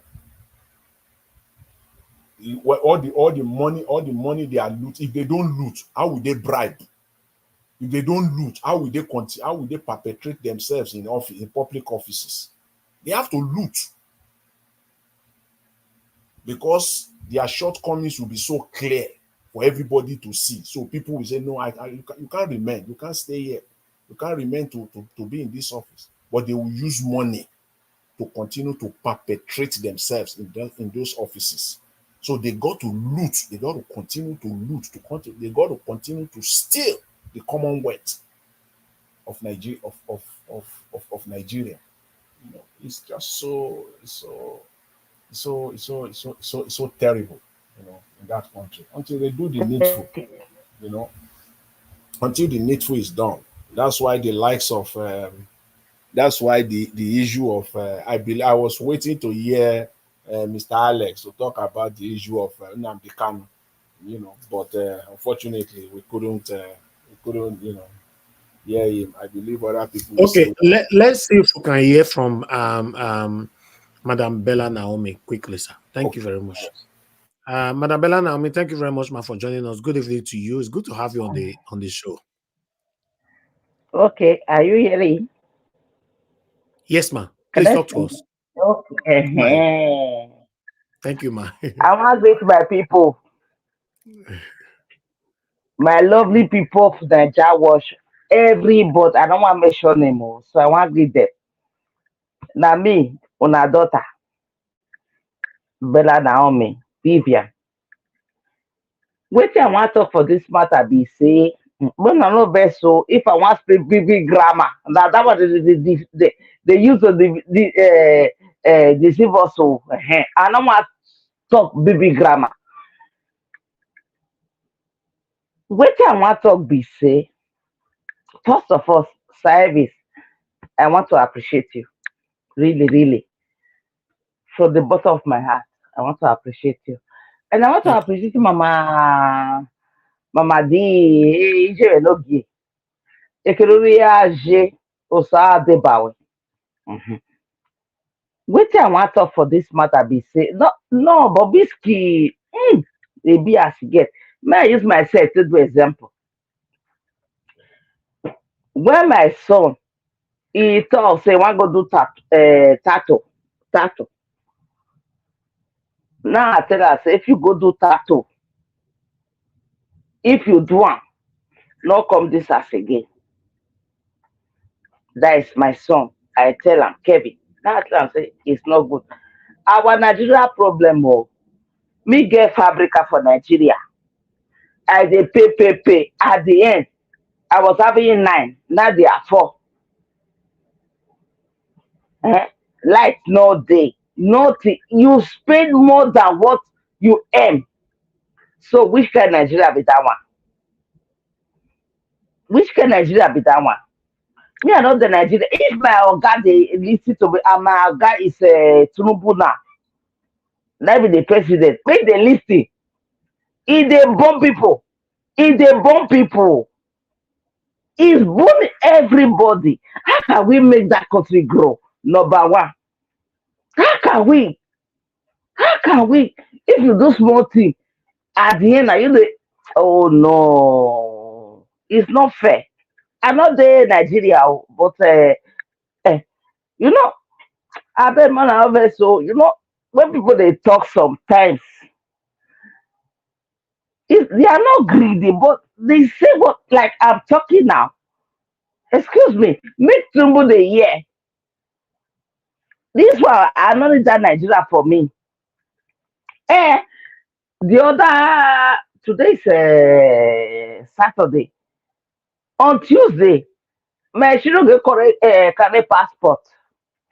Never ask them, where now they go? Maybe we just get we won't go Nigeria. Nigeria. I thank God I not get issue with anybody. If I dey waka for street for Nigeria, I'm free. But how can we help this Nigeria? How can we? We dey talk here every day. Every day. This lady, I don't even come online because when I listen to some things, I go bed. I go dey think am, dey think am, dey think am. I no fit carry people for Nigeria. But if my country is Nigeria, I go change my country. The way things are going. Okay, let me go to Inadi Kano. Uh-huh. It not be Mandela. Oh. Mandela spent 30 years if I don't make the mistake. It not be Mandela. Uh-huh. So if we they vote make the release them at the end, Agbode Atemata, matter when I it might even look behind you. I didn't even know what he did. Why is there? The thing. I don't know. Uh-huh. Make the release and make come out because now human being. How many years we go stay for this life? If you just stay too long, it's 100. If you stay too long, the trainer, he did there. You know, they receive a free breeze. You know, they receive for what? I don't even know. Anyway, so I'll be sorry. Oh, you know. Thank you so much. Thank you. No, you know, I dey talk as it in my body. That's why they dey talk my own. Sorry, sir. If I just carry go. No. Everything where you talk, man. Now, exactly how you supposed to talk and as you to talk. You know, the That's why situation. they pay me. That's why they think I'm inside myself. Now they talk. But what I want to talk, let me finish my conclusion now. Okay. My president, Tunubu, even that I was calling you Thief Nubu because you are Thief Nubu. Anyway, my conclusion is that, please, sir, I'm making appeal to him now. My president, I beg, sir, we need a big, very, very big help. Not in Edo, not in Nigeria. We need a big help. If you can't give it to us, let's just share it. Because if we start from Edo side, we just share to 4 places. We can carry ourselves together. But this way is not going. It's very painful. I don't finish. Thank you, sir, for accepting me to say what I want to say. Thank you, sir, Elvis. Thank you very much, Madam Bella Naomi in the building. Thank you, man. We appreciate you. Now, once in a while, you join us for here. We don't say Yes, so thank you. now there they run my side. Thank you, man. Thank you. Thank you, sir. I greet everybody. Mr. Elvis. Yes, sir. You know, with respect to Nnamdi Kanu, what they did today, the press conference where they came together. You know, I saw both. As a group of people, they all came together to speak with one voice and to demand for one thing, which is the release of Nnamdi Kanu. You know, it's an indication that in Nigeria they are listening. So when we're talking here, it's not that we're wasting our time. Exactly. We're not wasting our time. They are listening. You see, in Kanu, for them, they have no reason, and they know themselves that there are no reasons for holding Nnamdi Kanu to today. There is no singular reason other than political agenda. That's all. It's a political agenda. You can only solve it through a political channel. It is not through this legal prosecutorial channel that you are just playing game. But unfortunately, you are playing game with the life of a man.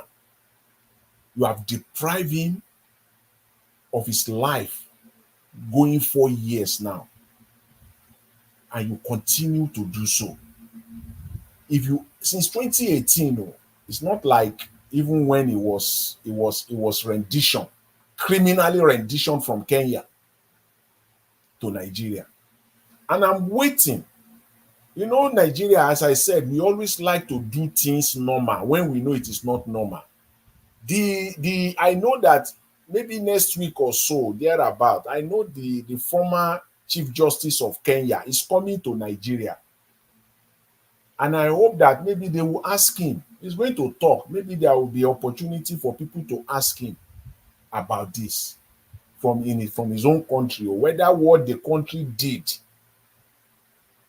what their participation in the rendition of Nnamdi Kanu is legal or not. I really want to know what that their former Chief Justice will say when it comes to Nigeria. I hope Nigerian journalists will just be bold enough, if they have the opportunity, to confront him and ask him that question.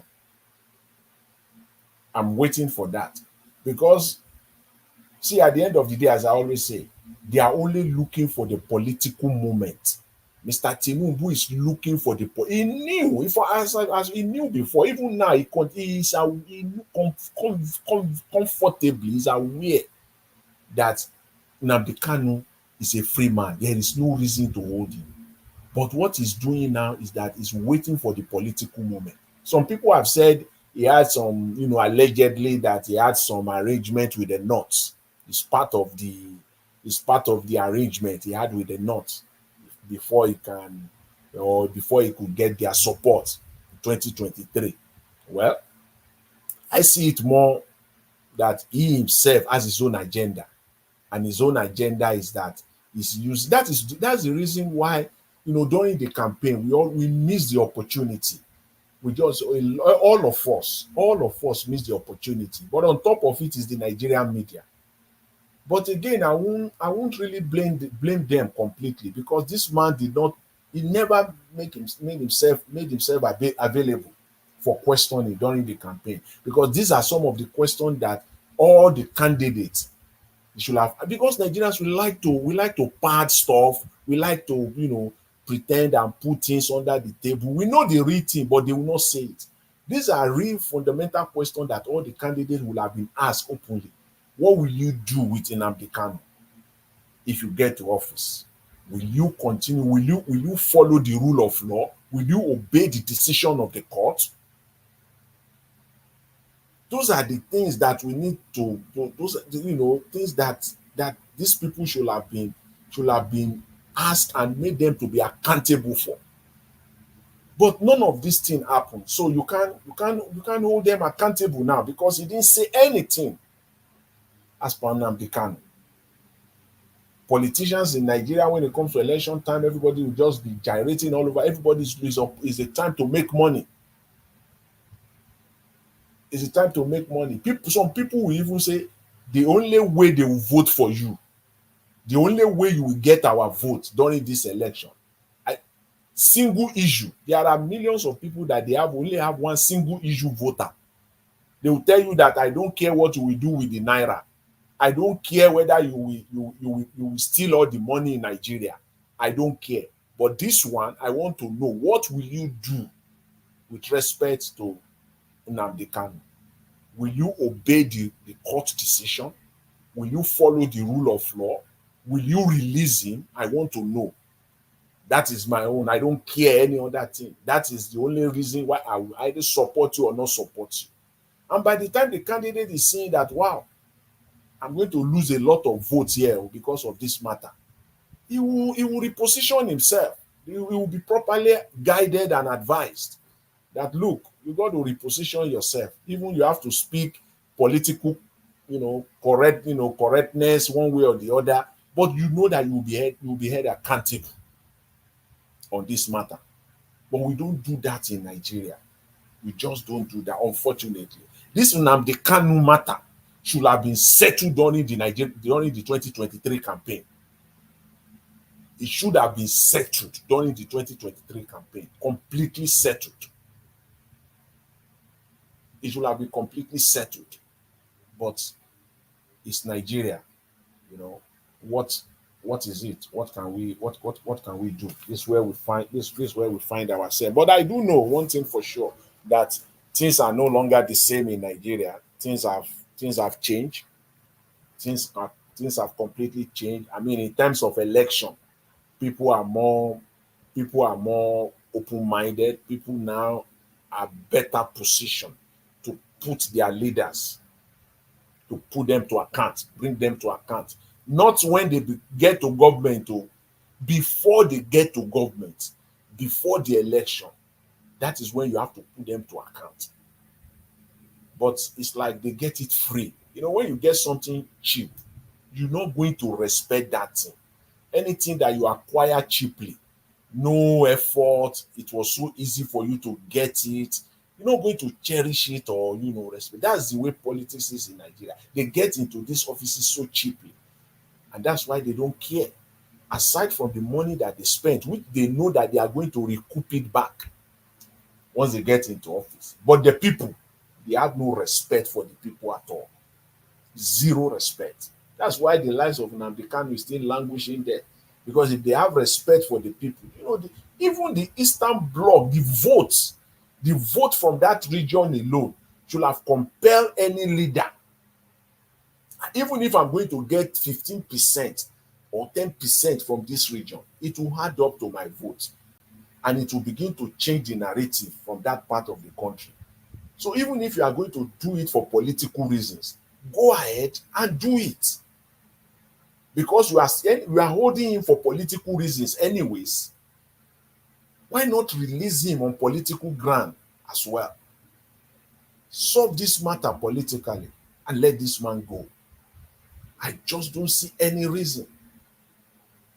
You think if you release Nnamdi Kanu today, Nigeria is going to fall, or Nigeria is going to all hell is going to break loose? Of course not.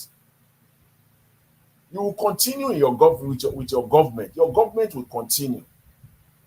But because you want to hold grip of the people, you don't want any dissenting opinion. You don't want people from one region of the country to be openly or to be backing one man over you. That's why you continue to hold the man. So for me, I think what they did is in line, is fine, is okay, but we'll see how they will go. We'll see how and you have always said on this platform that you believe that Mr. Tinubu will release Nnamdi Kanu. Well, you are a man of hope. I pray that will happen. But for me, I see Mr. Tinubu as a politician that is waiting for that political moment, that it will be advantageous, to him or for him to release Nnamdi Kanu. I think that is what he's waiting for. There's no any other reason. He can take the decision today, and tonight Nnamdi Kanu will be out. He can do that, but he's a politician, and that's what he's looking for. He's looking for the political capital. But I've said before, I said if you think he's going to get any political gain, there will be none. There will be none for him. You just have to do the needful and let this man go. Mr. Elvis, are you there? Yes, so I did here. Okay, I was just waiting for you to round up because we are going to finish on time because today nobody joined us because there are so many brokers going on right now. They say Peter Obi is somewhere and many others. So, and it's Saturday as well. So I would like us to finish on time, a maximum of 2 hours. At least let me achieve that for once. Okay, I will make sure you achieve it, but because now the ball is in your court to round up then on time. Yes, exactly. The thing is that when you are rounding up, you just see some people will just chip in right away. And then no. I don't want them to come anymore. It's too late now. I want us to round up on time. But let me pick this call. Quickly. Love of God is my strength. Thank you very much, Ma, for calling in. Please talk to us. Today, so I go quick talk. Okay. Quick. Yeah, there's something that you say that I really support you. You see, this Pope Junior Pope that died. Yeah. The way our Nigerian people are putting this man picture everywhere, talking about him. I'm really angry. This afternoon, I was just asking myself, why not give this boy respect? Why not give his widowed wife respect? This woman will be going through a lot now. But our people, they are talking using this man to make money on internet. No respect for the dead anymore in Nigeria. They will see somebody die. This man was taken from the water. They did not have the idea to press his chest to bring out water. The next thing, they are snapping picture. What have we become? What is happening in this country? The interest of money has made us to lose our senses. We have no sense of honor. We have no sense of sympathy, no empathy in our life. We need to stop. All these bloggers, they are not using dead body to make money. I should let them know they can hear me. Everything they are doing is vanity upon vanity. It is Junior Pope now. Tomorrow, who knows the person that is going to be the next? That's the way they are going to take your picture to be slapping all over the internet. Nigeria, stop this long throat of money. It's too much. Thank you. Thank you very much, man. Thank you. Yeah, you know, it's true. What the madam said now is true. You know, it's Nigeria, crazy. There's no respect at all. At least the family, you need to give the family some respect and give them time. Even if you are still going to do this, you give them time. You know, before you other than announcing it and bringing it out to people, the story. That's all. But you know, adding to it, trying to make money. Some people, what they just want to get is views. I think you said it the other day that in fact you decided not to do that because you even heard the news way before, you know. But some people, even if they hear that, that is it. They don't have anything, they don't have content, they don't know how to go about it. They are just looking for opportunity, things like this, just to get views, attract attention, and not and at the end of the day, when they are talking, what they are talking about will not even add up. It will not even make any sense. Most of these places. Yes, I saw one of such yesterday. What they are even talking does not even, it's crazy, man. It doesn't even make sense. Just want to Mr. Jonathan, one thing you must understand is this. Like I said so many times on this platform, not be say now we good pass or now we no pass, but there are some things you don't supposed to do. I have a first-hand information on what happened for the Nollywood. I talk to people, the top people. I called, I asked questions. What did they sup? What did happen? Not true? Say yes, not true. I say Jesus. So I could have just started posting or come on air to say my people breaking news. So I refused it. Yeah. See now, see our title, now see name for it.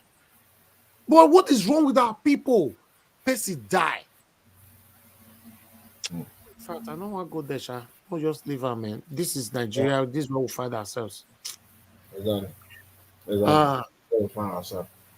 Yeah, we Mr. Jonathan, as you talk on just now, two people don't come join now. I don't understand how you to do this. You see, yesterday. Let me tell you this. Yesterday, because I said, Mr. Elvis, I said you've been on the broadcast for hours. You see, when two Nigeria came yesterday, I wanted to take him on, and I knew that if we do that, we might end up being here for another 2 hours. But I just listened to you, and I said, you got to end the broadcast. My so 2 hours, so I say make I shift today, Nana. Mr. Odua go carry come, Mr. Ike go carry come. You see, on Saturday, 2 weeks ago or 3 weeks ago, it was like this, and I said, Mr. Elvis, it is like this, the silence before the storm. Before the storm, there will be quiet. Everywhere will be quiet. Right after, it's going to be storm. But if you not join for that beginning, you not sure for don't come on since. If everybody is waiting for the quiet and the song or song quiet, before you know it, this Saturday night, I go come spend 6 hours. See another person don't come. See. What be this now? Eh? Today was make our chief. Mr. Elvis, you cannot run away from your shadow. You cannot run away from your shadow. Stay there. Stay there. No, Mr. F. Emmanuel, I just say make I achieve 2 hours to do and not agree. 2 hours. Eh? Wow. Anyway, thank you, my people. Once I just see person for the backstage, I can't refuse anybody. I appreciate you all, but I would like us to hear from Mr. Odoa. Mr. Odoa, it's good to have you on the show. Good evening to you, sir. I beg, talk to us. Good evening, Mr. Naja Wash. Thank you, sir. All the panelists, commenters, listeners, viewers, good evening, all Nigerians. For me, I don't have much to say. I only just come because of this title. Because this is where you see Mr. Dr. Guru talk about unity yesterday, I believe yesterday. We are talking about unity. Me, I always say these things. Despite that I don't speak big grammar or make my voice not to be recognized. But anyhow, as a Nigerian man who have a language of my origin, I'm supposed to be using my own language, the Nako dialect. So I have to use the dialect of British, of England to talk. Well, anyway, I don't really know how many airlines that they have in Nigeria, or that Onyema is not telling the rest to collaborate, to join together, so that they cannot take Nigeria air out of the London and the whatever ways of Europe or whatever journey. For me, I know what unity can do in a business. That is why I said yesterday, I've been there for yesterday, that nobody have ever go to China store and find one person selling, doing everything, the writing and all. Except you find that in only Africa or especially Nigerian businesses.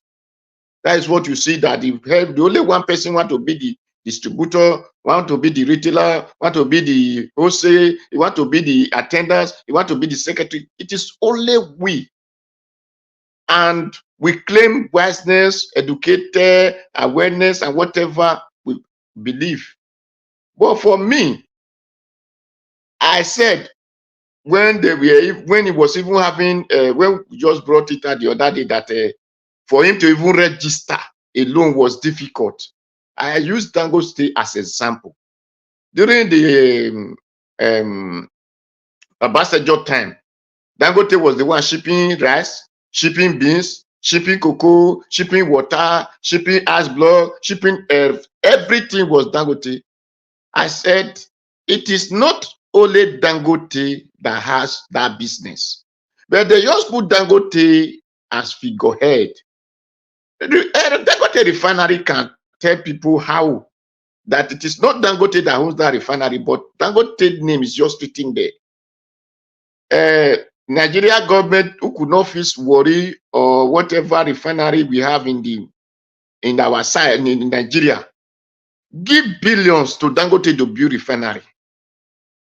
This our central bank, whatever name they call the man who make Nigeria to be buying their own money in their country, give billions of money to Dangote. Automatically told you that it is not Dangote who owns the refinery. That they just put him there and be pumping money into it. But Onyema, it is only his money that is investing on this airline. And there are people who are doing businesses with these people. There are Nigerians, because I have not said people, there are Nigerians who are doing businesses with all these foreigners, collecting money from them, making Nigeria to go bankrupt and make Nigeria to cry in anguish, make Nigerians who travel to pay through their nose and their nyash and their leg before they can be able to enter any flight of any other countries. So Airpeace is taking food out of these people matter. How did you expect that they will allow him? This is why I said, let him open the badge for all Nigerians to be a shareholder of this company and see, even if it is just 500 naira that he want to be paying from London to Nigeria, if anybody can take him out of business. But when people refuse to go through the right way in understanding the way of business, because for those who read business can understand about my explanation, or those who read home economics, let me use this way. Those who read home economics can understand that there is strategies in putting your house together. Before your house can be beautiful as you desire, you need paint, you need chair, so it is of different groups that come together that make your house to become quality that you want. So let Onyema did the same thing, because it is not only Dangote that holds those business we are hearing Dangote. It is the Nigeria government. Okay, let's check. Even when late Yaradua came into power, he borrowed more Nigeria money and give to Dangote. Why isn't only Dangote all of them are giving those things to? Why are they not giving it to another person? Because they are the one who owns the interest of that bank, of those company. But Dangote name is just written. Let Onyema name be written on this flag, but let the whole Nigeria own this airpiece and see if anybody can bring it down. That is only what I came to say. So this is the power of unity and the strategies of business. Thank you.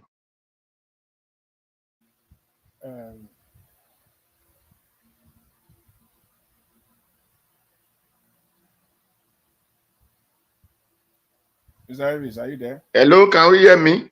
Is Yes, anybody there? Mr. Odua. Thank you, sir. God bless you. Thank you very much for your submission. Thank you, sir. Mr. I, please, I'd like you to talk to us. It's good to have you on the show. Good evening to you, sir. Mr. Iris, can you hear me? Yes, sir. Yeah, I just want to, Mr. Odua's comment, when he talked about the Nigerians for Mr. Onyema to take earpiece public. It's a good idea. But you know why the man is not doing so?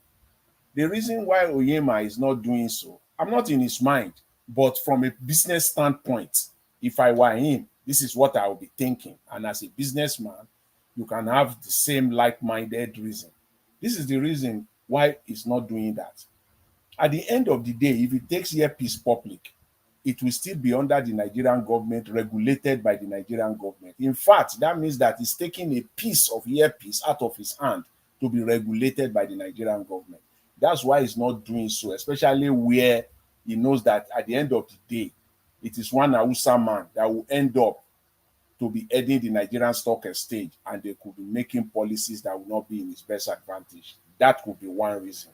So the best way, the other way to do it, he can still achieve it, is to ask Nigerians, those Nigerians that will be buying the shares if you were to go public, let those same Nigerians be flying earpiece no matter what.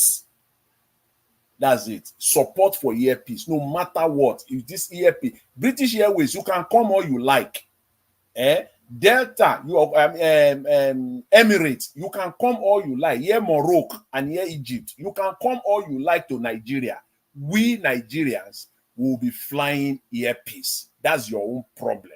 Then they will hear the message loud and clear. I think it is also on we Nigerians to support our own. That's the most important. That's one way to deal with it. I knew he doesn't. He's very strategic. He didn't want to fall into that trap. Take 20% of earpiece public. You have taken 20% of your company and hand it over to the Nigerian government, and they can push you all the way. In fact, they can bring your company down through one policy, just one policy alone. They can bring it, especially if they are after you. If they are not after you, that's fine. Everything will be normal. But the best way is for we Nigerians to support our own. And if anywhere, even if I'm going to Nigeria and I'm flying from North America, I will deliberately end my first leg in London. Deliberately, I will end it in London so that I can now get earpiece from London to Lagos. I will do that deliberately. I will support the airline. So it is on us Nigerians to support, and all these airlines, they will, as they say it here, they will enter house. In British Airways, you can come all you like. We don't care. Come all you like. But we are flying earpiece. That That's the way to deal. One way to deal with it. Thank you, Mr. Elvis. Mr. Elvis, please, can I say something before you call All right. the next person? You know, say people don't too full now. Just make it 30 seconds, sir. Thank you, Baba Jonathan. You see, I understand. You see, the reason that the banks work, you cannot buy share in UBA and try and leave UBA growth, and you'll be go and be banking in a Union Bank. You will not want to do that. So Nigeria that traveled is strongly to make their money. So they will look for the cheaper way for them to make use of it. If Airpeace, if they are all stakeholder of Airpeace, they will make it easier for people to draw through. And because of that, Airpeace will even make more money than the way he will expect to make, because it will be cheaper and people will want to use it. Thank you. All right. To be honest, with the situation of Airpeace right now, making profit is not even the issue now. They are trying to frustrate the guy out of the business in totality. That's what they're trying to do to him now. You know, so for him to continue to be coming out like this, crying out, this is what I'm passing through in my country, this is what I'm passing through internationally, it's crazy. You know, but let's move on. Let's move on. Let other people speak so that let's see if we can round up on time, since we don't have much people at the moment now. Mr. F. Emmanuel, it's good to have you on the show, sir. Please, I'd like you to talk to us. Good evening to you, sir. Yeah, you my don't brother, jump me. I thought you called me. good evening. Hello, Mr. Elvis. I thought you called me and then. Yes, Mr. Ike, I be call you before. No, I was there now. When I wanted to talk Ike, now, go ahead. Okay, yes. Sorry, Mr. Ike. Yes, now you're supposed to talk to us, novice. I beg, go ahead, Mr. Ike. All right. Good evening, Mr. Elvis. Good evening, other members of the panel. It's quite unfortunate that the management of the backlash of what happened to Airpeace was not done very well. Our people would say that the palm wine tapper does not say everything he sees while on the palm tree. You don't say everything that you saw. And then he should also have realized how divided Nigeria is at this particular time. And the third thing is, when you fight corruption, corruption fights back. He went too loud. He went too loud in buying airtime to say the things people did to him. And those people, you will still go back to them to still continue the business with. You know, when Dangote was embarrassed here by EFCC, if you remember, Dangote, there was a time EFCC went to Dangote and went into his office and they said they were searching this, they were searching that. They did that thing because to get back at Emefiele. But Dangote did not one day go public to go and say what the Nigerian government or the EFs or agency of the Nigerian government did, because he knows he will always go back to that same Nigerian government. I have worked in corporate departments where it is so obvious that something was done to you, but because you want to continue in that business, you manage it. He went too far in trying to expose the people he felt that didn't work well for him. And at the end of the day, there are still that bureaucrats that will still be there days after. That's one mistake. When he finished that first interview with Arise, he still went to channels. When Tinubu also invited them to break the fast, he still spoke more. What happens is they will say, okay, when you finish, come back now. Now, these foreign airlines also, that he talked about what they did to him in UK and so on. When you see all of those, I'm not saying you should go and bribe them. You can fight it by not going to the public. By not going so much to the public. And then when you now started giving the glory, the glory was going more to President Tinubu and Festus Keyamo. I knew he was going to run into this kind of thing. Let me tell you, there are so many things that can happen in somebody's administration and maybe the person didn't do anything. It only happened during his administration. If you are farming now, let's say for example, you came into the US and you get your green card, and then you are working towards your getting your citizenship. It must happen in somebody's administration. But if you now go and start singing praises of the current president, as if not because of Trump, if not because of Obama, I wouldn't have been able to get my citizenship. Those people didn't even make any statement, but it's just that it happened during their administration. This guy would have been able to manage that success without going to divide those that worked against him and those that worked for him. The fight will continue because you kind of divided yourself between the people that you felt were against you and the people that are for you. And you don't even know the people that are against you. You don't know. You don't know the people that are for you. They might actually be doing as if they are in support of you, but behind they are working against you. So you'll be making more enemies when you go to polarize your business. That was the first mistake. The second mistake is telling the foreign airlines that they have been ripping Nigeria off. That as soon as you brought your own ticket down, they have hurriedly gone to bring their own down. But you forgot that these foreign airlines have so many routes. They can decide to frustrate you only on Lagos-London route. That's the only route that is lucrative for you.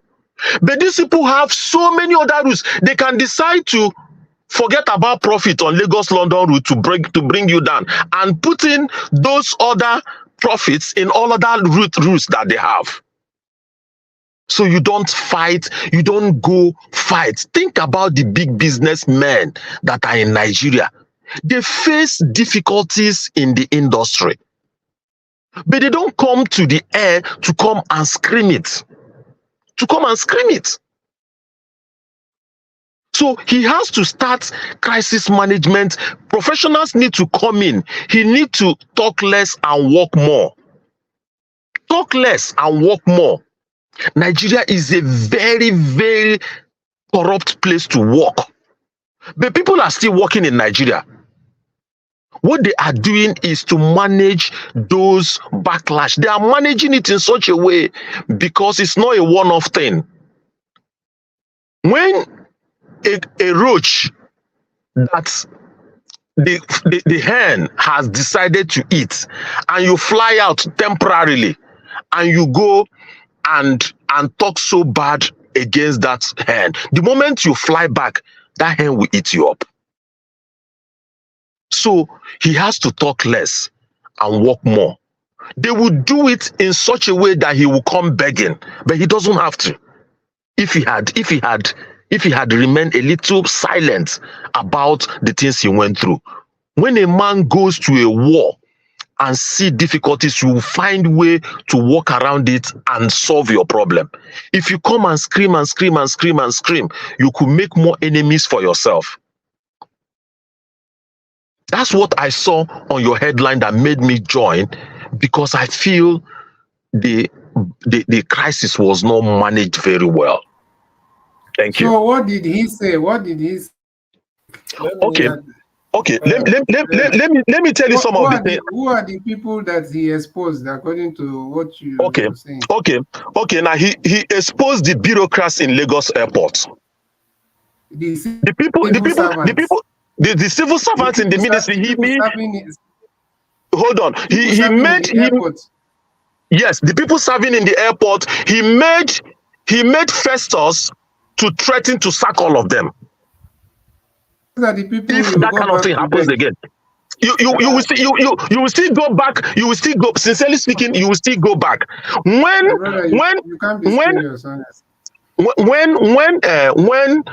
Ruben Abati said that thing jokingly to say, have you gone to see those civil servants? They say you want to eat alone. Ruben said that in jokingly, but that's the reality of doing business in Nigeria, my brother. We don't call it bribe. We don't call it bribe, but they call it appreciation. That's what Nigeria have decided to call it. They call it appreciation. They won't call it bribe. Because bribe is if you have to do it before they do the work. But if after doing the work, you go back to say, thank you, I appreciate what you did. There's no more bribe. They call it appreciation. That's how Nigerian business happen. But you coming out to come and shout and shout and shout, unless you don't want to do the business again in Nigeria. Don't you think you're contradicting yourself when you say what I don't understand? Wait, just a minute. Don't you think you're contradicting yourself when you say is there present, the president and Festus Keyamo, and he's also attacking so which people are more at the helm of affairs to help him, if not those two people is present? No, my brother. Those people, Tinubu will fly private jet every day, every time. Tinubu will never go into airpeace. Never. So Tinubu's policies, He will help them. He will help. You don't know, my brother. You don't know. Mr. Ike, yes. What I'm trying to understand from your submission, yes, no, it's difficult for me. Mr. Onyema is crying out for Nigerians to know what he's facing, and you are saying that he shouldn't have come out to talk. Die in silence. It is wisdom. Maybe I don't know what Mr. Jonathan want to say. I will let you. I will let you say. I will let you say something. I will let you say something. Mr. I never talk. Please don't forget. Yes, I am not saying that. See, as you did now, Mr. Naija Watch, if there are some things that will happen, they say manage it with wisdom. It's not everything that you say, you don't want to die in silence, don't want to die in silence. You go and solve the problem. Do you think some of these business people that are in Nigeria are not going through one thing or the other? You don't solve Nigerian problem by going to the public to go and mess some certain people up. And that's why sometimes they say, no, we don't have to talk about it in the public here. You hear people say it. Okay. People talk about it. Let's hear from other. Mr. Elvis, please, I just want to respond to Mr. Ike before. Please, I just want to take the indulgence of the next Make it brief, please. Yeah, please. Mr. Ike, see, I respectively disagree with you in all its entirety, completely, respectively. I disagree with you. This is Nigeria, and I want to believe that you perhaps, maybe it's an assumption, I might be wrong, that perhaps you are just hearing Onyema now. This man made the application 7 years ago. 7 years ago. So he will die, right? And they will continue to keep him frustrated. This is the norm in Nigeria. The fact that that is the way it works and it is not right does not mean that we'll continue to work that way. We have to change, for crying out loud. My brother. Listen, he must come out and bring it out to the open. It stayed 7 years. Okay. 7. My brother, see, let me tell you, there are some things also you will plan, and it takes some time to come up. What I'm saying here is the reality. I didn't justify it that it is the right, so you understand where I'm coming from. I'm telling you what happened, what I suspected happened. Now I'm only opening your eyes to it. No. No, Mr. Ike, you are not only telling us what happened or opening our eyes, you were accusing him of coming out to speak in public. Yeah, I said he went too far. He went too far in how do you want him to express himself when he's facing challenges? Okay. Let me say something so that I don't take up the whole time. Let me say something. When he applied for this thing before, I followed him from beginning. I even have his brother, his immediate brother that I work with. I followed him from the first thing people started working against him was he says that the local flights were too expensive, especially the ones coming to the Igbo land. There has been some politics going on all this while. Now, when he eventually got this thing, it is Okay. Not the time. It is not the time when you are looking for something, you get it. It's Let's not the move on. time for you to go public to fight all the people that were stumbling block. You've already passed them. Okay. Let's come back to you again. Let me get another view. Let me quickly hear from someone else here. Mr. F. Emmanuel, thank you very much, sir, for joining us. Good evening to you once again. Please talk to us. Good evening, good afternoon, everyone in the panel. Wonderful contribution, Mr. Elvis. Good evening, good afternoon. Mr. F. Emmanuel, please hold on. Thank you. With the name on the comment section, Patience Idemudia, you don't tell my panelists to stop talking rubbish is an insult. I don't know if it's your first time doing such thing, but we're going to pardon you today. You can disagree, but you cannot insult them. That is the rules of this platform. We don't take insult from anybody. Please, in case of next time, thank you very much for your understanding. Go ahead, sir, Mr. F. Emmanuel. Yeah, thank you for giving me the opportunity to speak. Wonderful contribution, Mr. Jonathan, and the last speaker that just spoke. One thing I want to say is it's just unfortunate that Alan Onyema, being in Nigeria with his business, had to now begin to beg Nigerians to patronize his own business. It's just unfortunate. Why? Because we have this mentality that anything that is foreign, all this foreign stuff, anything that is Nigerian made is not really highly valued. So that is one. Then secondly, I also want to say something with respect to what the last speaker said. Alan Onyema should try as much as possible to manage his information, to manage whatever process he's going through.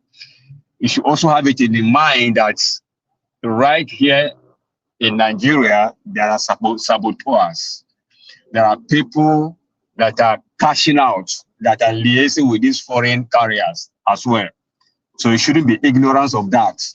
And whatever he needs to do to make sure that he fights strategically. Things that need to be said in air should be said.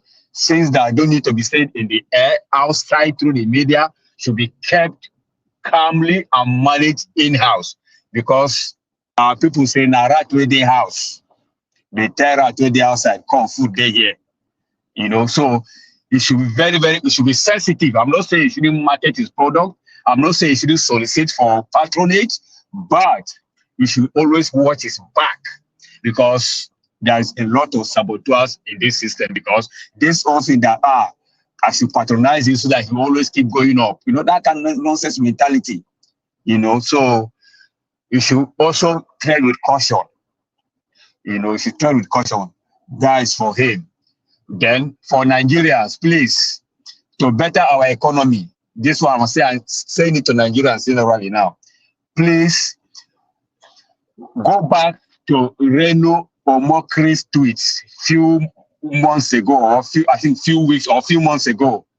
See, it was advertising Nigerian made. They say buy Nigerian made food, eat Nigerian made food, Nigerian made car. We have the likes of Innocent and the likes.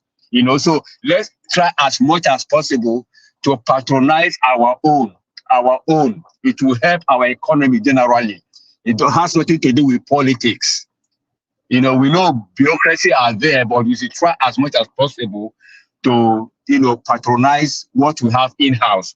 Let other countries also come to us too and do business with us, not us always going outside. So these are the big opportunity for us to patronize what we have back home. Doing that, it will also help the government, in the delivery of democracy, just as they promise, even though we know that they promise and they do nothing. But at least this is a businessman. He's different from politics. So just like Dangote has monopolized the system for so long. So this one has come on board now. So please, let's try, because I know Nigerians are well travelers, very great travelers. They travel to virtually every country in the world. So let's patronize our own. By so doing, we'll be able to see how our economy will be better. That's for that. Then for this Pope, you see Pope, this guy that just died, this artist, well, I pray his soul rest in peace, you know, and God grant his wife and kids the fortitude to bear the loss. What annoys me so much in this whole process, you know, was Nigerians. They would have saved this guy from this death. Among those people that are carrying him to mortuary, from mortuary to Babalao, nobody have common sense to think of first aid first. CPA, either than CPA or CPR, what they call it. At least you learn that one. That's the first thing to do, even before a doctor attends to you. Because this is water. This is water. The first thing to do is somebody that is drawn. At least that thought didn't come to their mind. It's only to go and do Babalao and mortuary that came to their mind. It's unfortunate that we Nigerians, we are not learning. We are not learning in this time and age that anything you want to learn is at your beck and call. The first thing to attend to this guy was to make sure that whatever is in the system, all those water, you have to, you know, press him and bring it out before any other thing. You know, but it's unfortunate that we find ourselves in this kind of situation. I feel so sad. I feel so sad. You don't need to be a doctor to know all these things. At least first aid first. You don't need to be a doctor. You know. So besides this, I feel bad though one nonsense that I don't like about us Nigerians. This social media has made us that we don't have human feeling anymore. Exactly. This is life. This is life we are talking about here. And people are going social media to spin rubbish. No empathy, no sympathy, no feeling anymore. Really? So in Nigeria, everything that makes sense is all about money. Everything that is just money. Anything that is not money for the eye of an average Nigerian, it doesn't make sense. Hi. Oh my God, I pity our country. We really need a paradigm shift in our mind, in our way of thinking. Sincerely. Even if you remove us from Egypt, as long as Egypt is in our brain, we'll be acting Egypt. So we really need a mind revolution.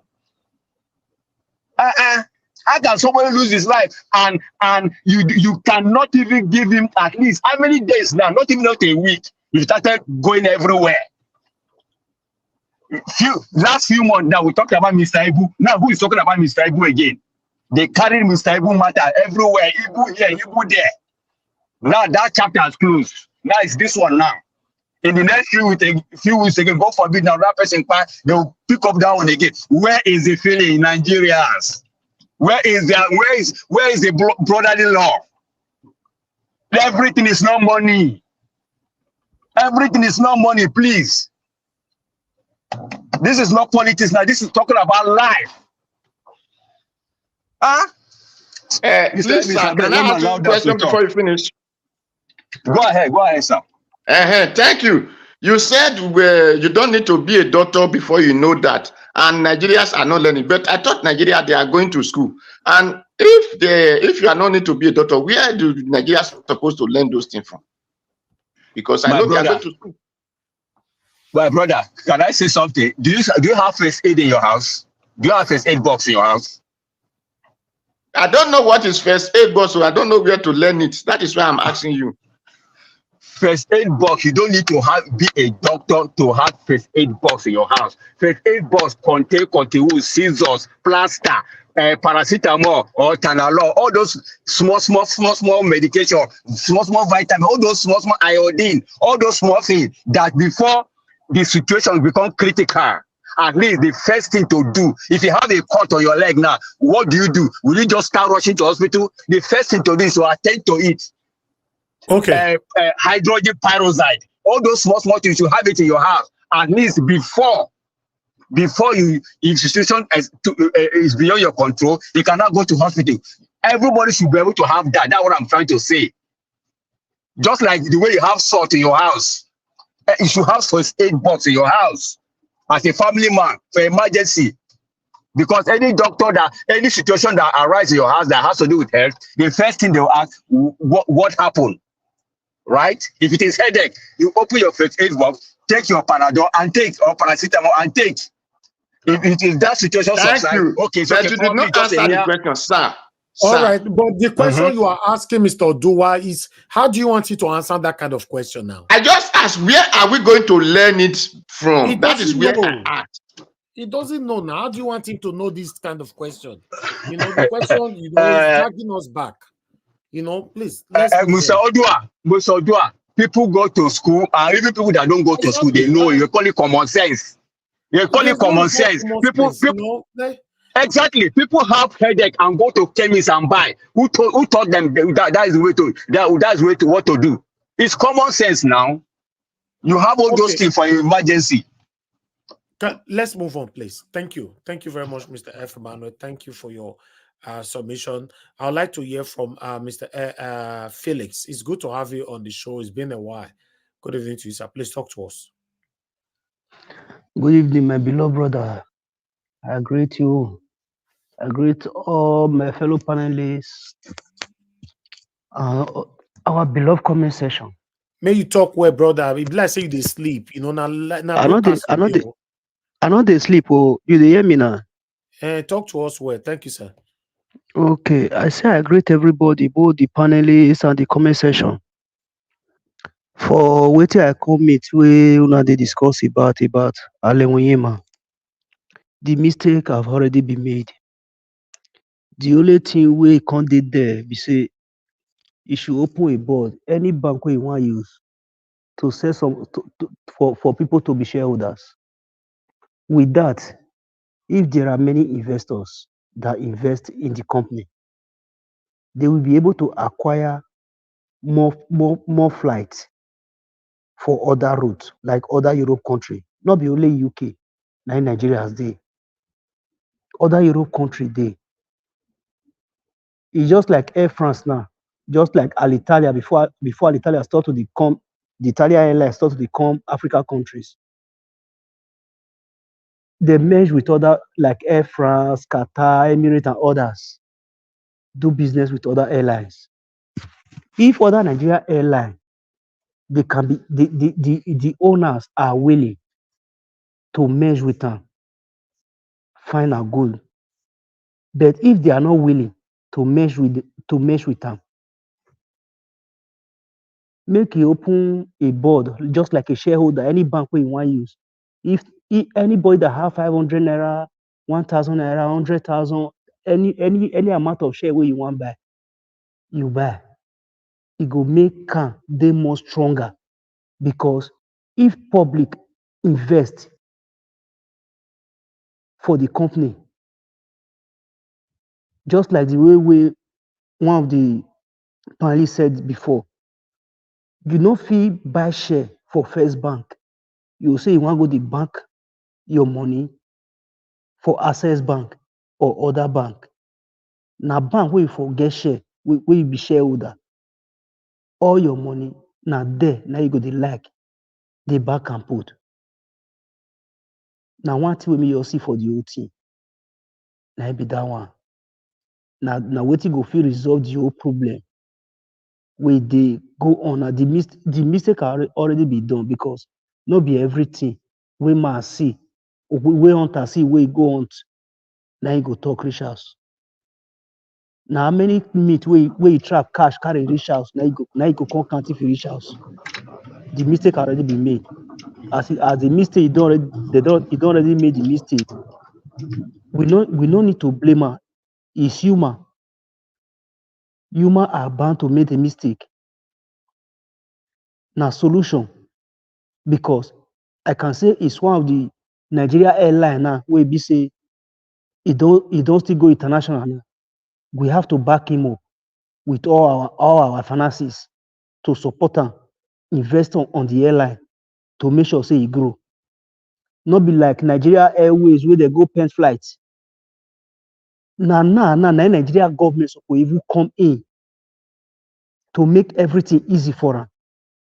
If not, to make policy, we go favor am to make am grow, just like the way they make where Dangote they grow, we make many people invest under Dangote.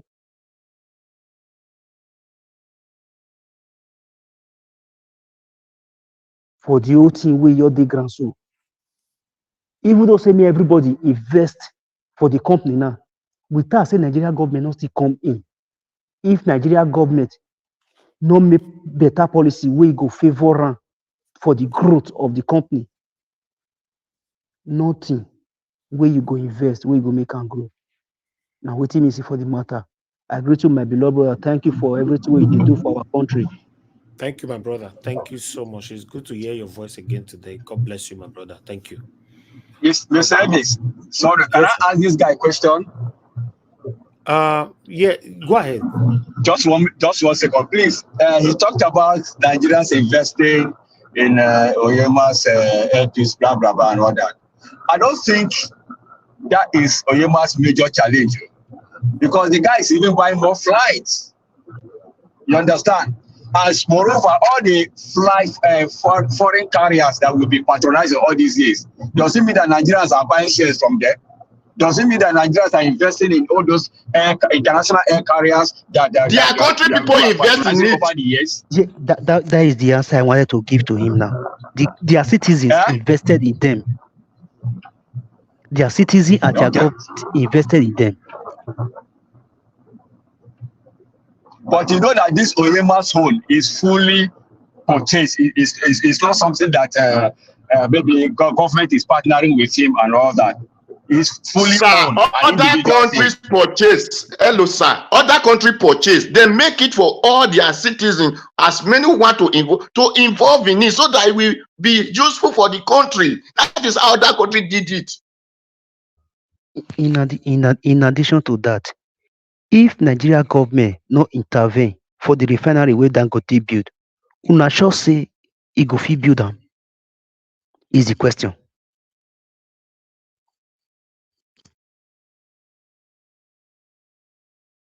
All right.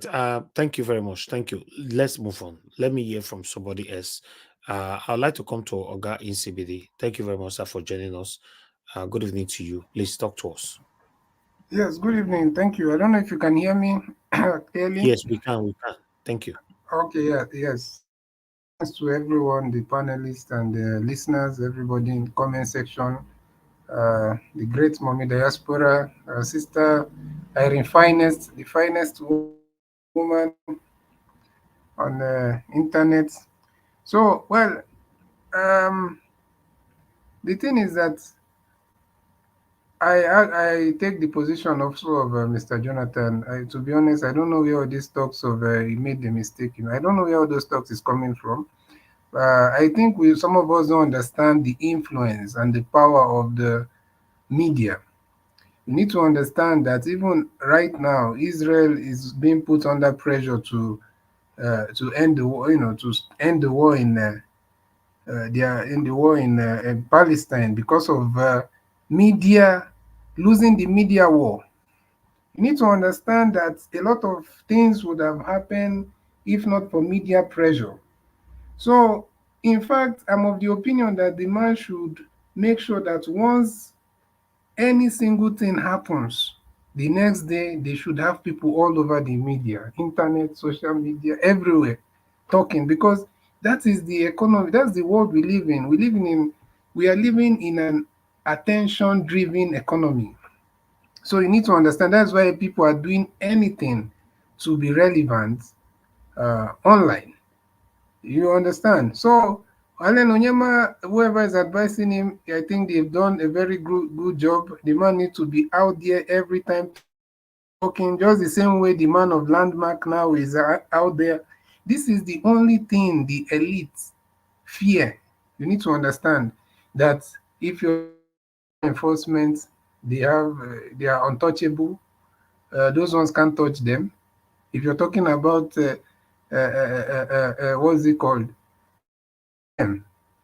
So it's only media, that image, they still care about how they are perceived. They still want to make people feel like they are liked or they still want people to feel like they still want to feel like people can't see what they are doing.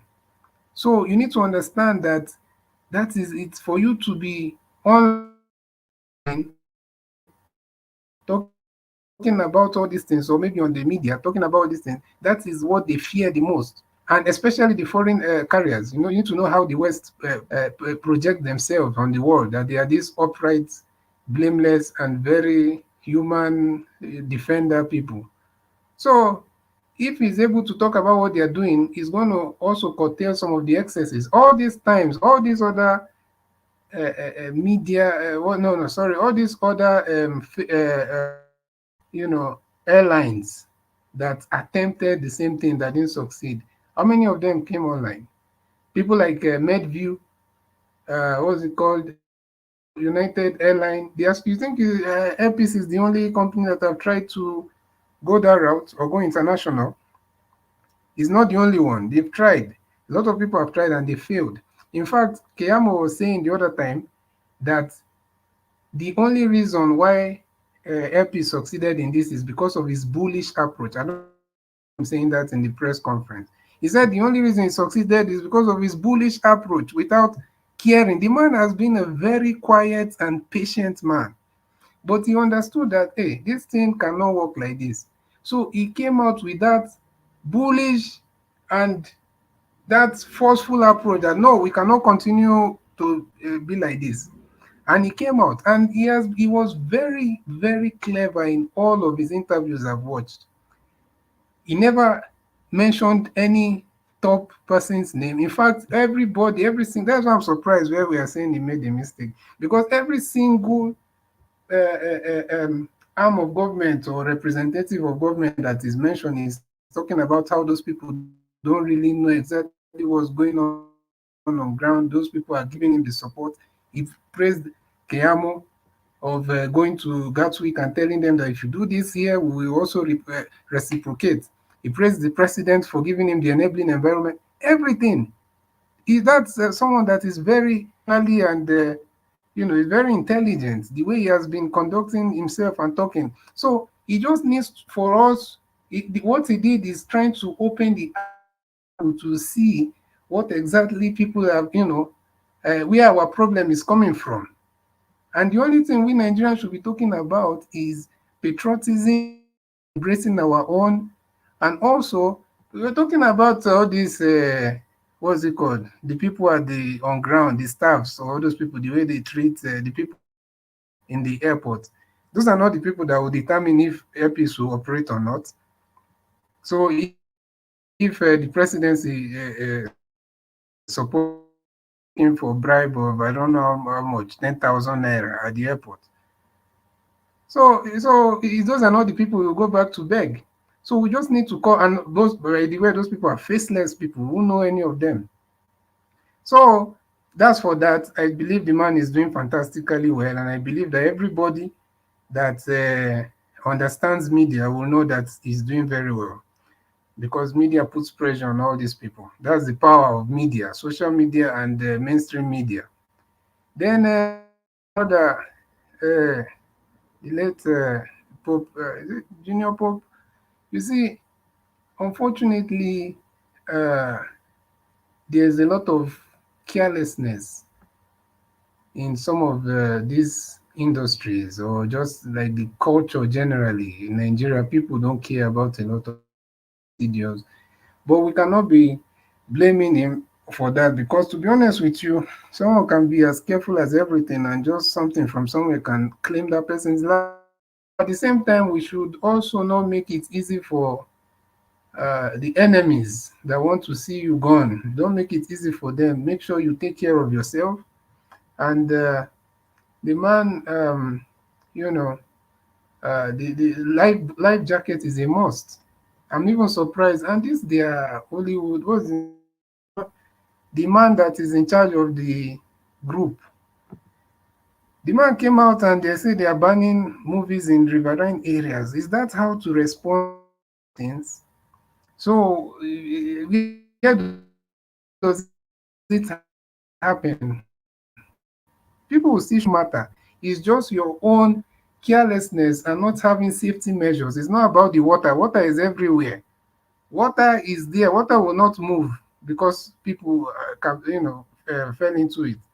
So it's about you having safety measures, ensure that nobody goes on water that doesn't know how to swim, or even if you don't know how to swim and you want to go on water, you must have people that know how to swim around you in case you fall in, and you must also have your life jacket on. So those are the lessons that people can learn from these things. Not we are stopping movies that is being acted in riverine areas. That does not help anything. That's just eye service, you know. And the superstitious, or should I say, I don't know, spiritual, whatever people believe, is also part of the reason that our brother is not there today. Somebody that they brought out of water.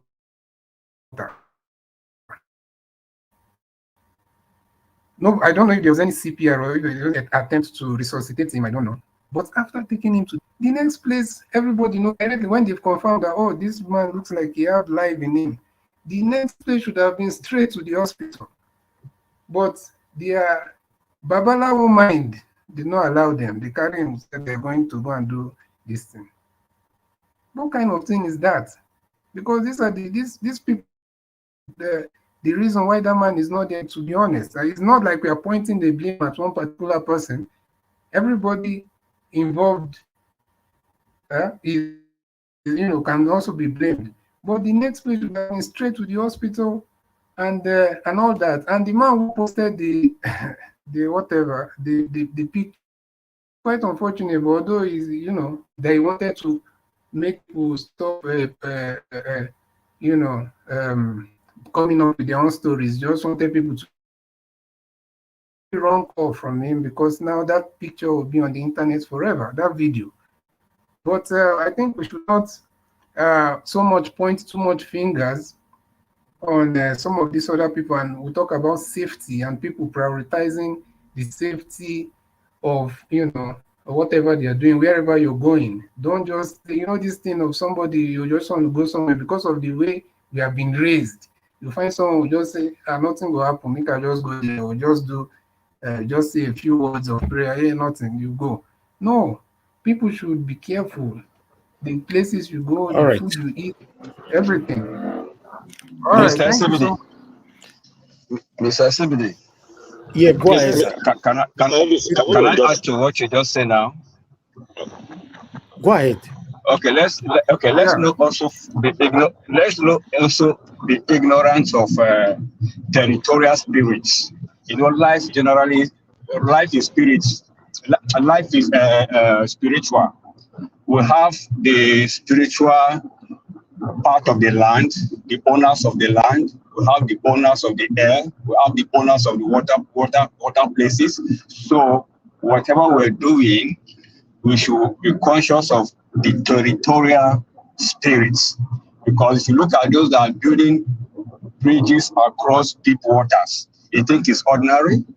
It is not. If you see flying, disappearing in the air, you think it's ordinary? It is not. So we see accidents happening on the road. Some of them are not ordinary. So life generally is spiritual. So we should be conscious and also have that in mind, that there are territorial spirits. That is the point I want to add. All right.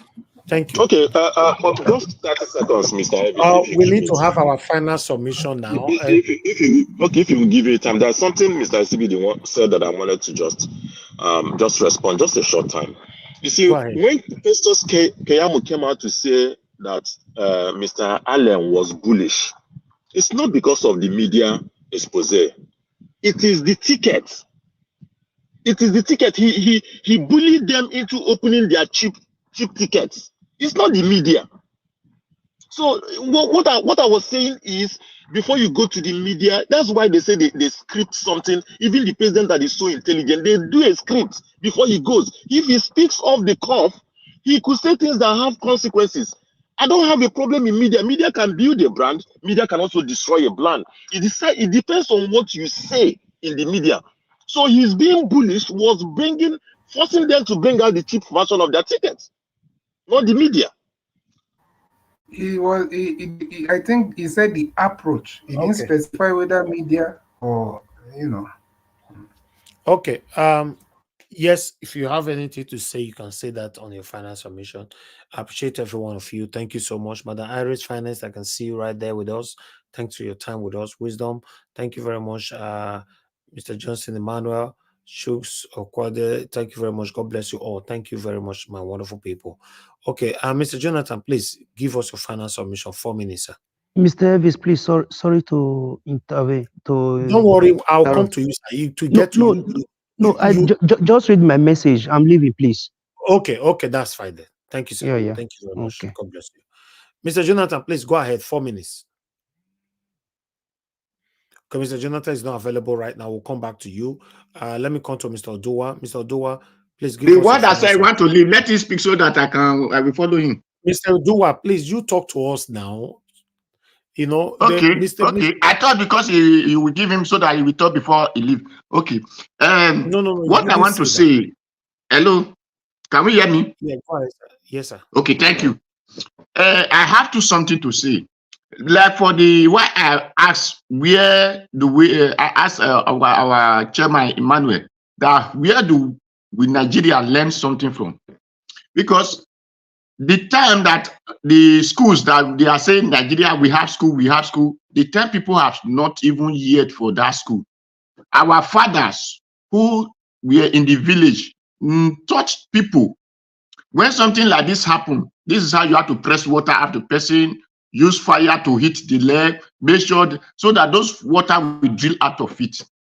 But since now we have schools, what are we not learning from the schools? Because the school's supposed to teach you this practical of these things.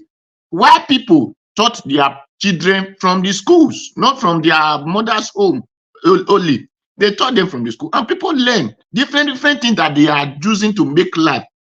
Those who know teach people in the right point to teach them. Because when people gather and you are teaching everybody, they will learn the same time. But in Nigeria, we say we have schools. What they only teach us is the language. Then they will give you paper and said you are not a graduate or whatever. So that is why I asked, where do Nigeria supposed to learn it from? Because there are schools that did not see what is bringing. Then the second one is the business. Sir, this is how other countries are doing it that we are seeing. When they have this business, they put it out. The countries, especially those top people, like I can give an example of Nigeria now. We have Obi Kubana there. We have Hotel Dollar there. We have others and others who are not really into this business of airline, but they have the money. And maybe one person cannot have that money that we do with such things. But if these people put money together, in the name under Onyema, will all be the figurehead. Then the whatever name you will call it will be more cheaper and cheaper to the extent that people who live in Sokoto want to come and fly it. People who live in Kafashan want to come and fly it. People who live in China want to fly it to take it to Nigeria. Because the money and the standard flight are there. But when one person believes that he's the alpha and omega, jealousy will brought the business down. Okada Airline, known as a Benedium, was once an airline in Nigeria. It was one person that brought it down. But if it is for the whole Bende state that owns that airline, the person who brought it down will not be able to do it. So let us be aware of how business work. This is why we are saying government give China this one, government give one. Is there any Nigeria who are there when government give the China, their people the money? No. But people come together in unity and make a country great. So let's all work in unity and make our business work out. Thank you. All right, Mr. Odua, thank you, sir. God bless you. Thank you. Okay, Mr. F. Emmanuel, please give us your final submission. 4 minutes, sir. Then I'll come to Mr. Ike. Well, what I would say, Mr. Elvis, is for us to patronize our own. That's all. Let's stop all this politics. If we like, we'll talk from morning to tomorrow. Let's concentrate. Nobody will fix your home for you except you. So if you keep looking outside and expect, our economy to be better, we are making a great mistake. So let's focus on our own made products, our own made goods, our own made services, and take it up from there, because there are little or no little that the government can do. Government has limited tenure. We also have limited resources.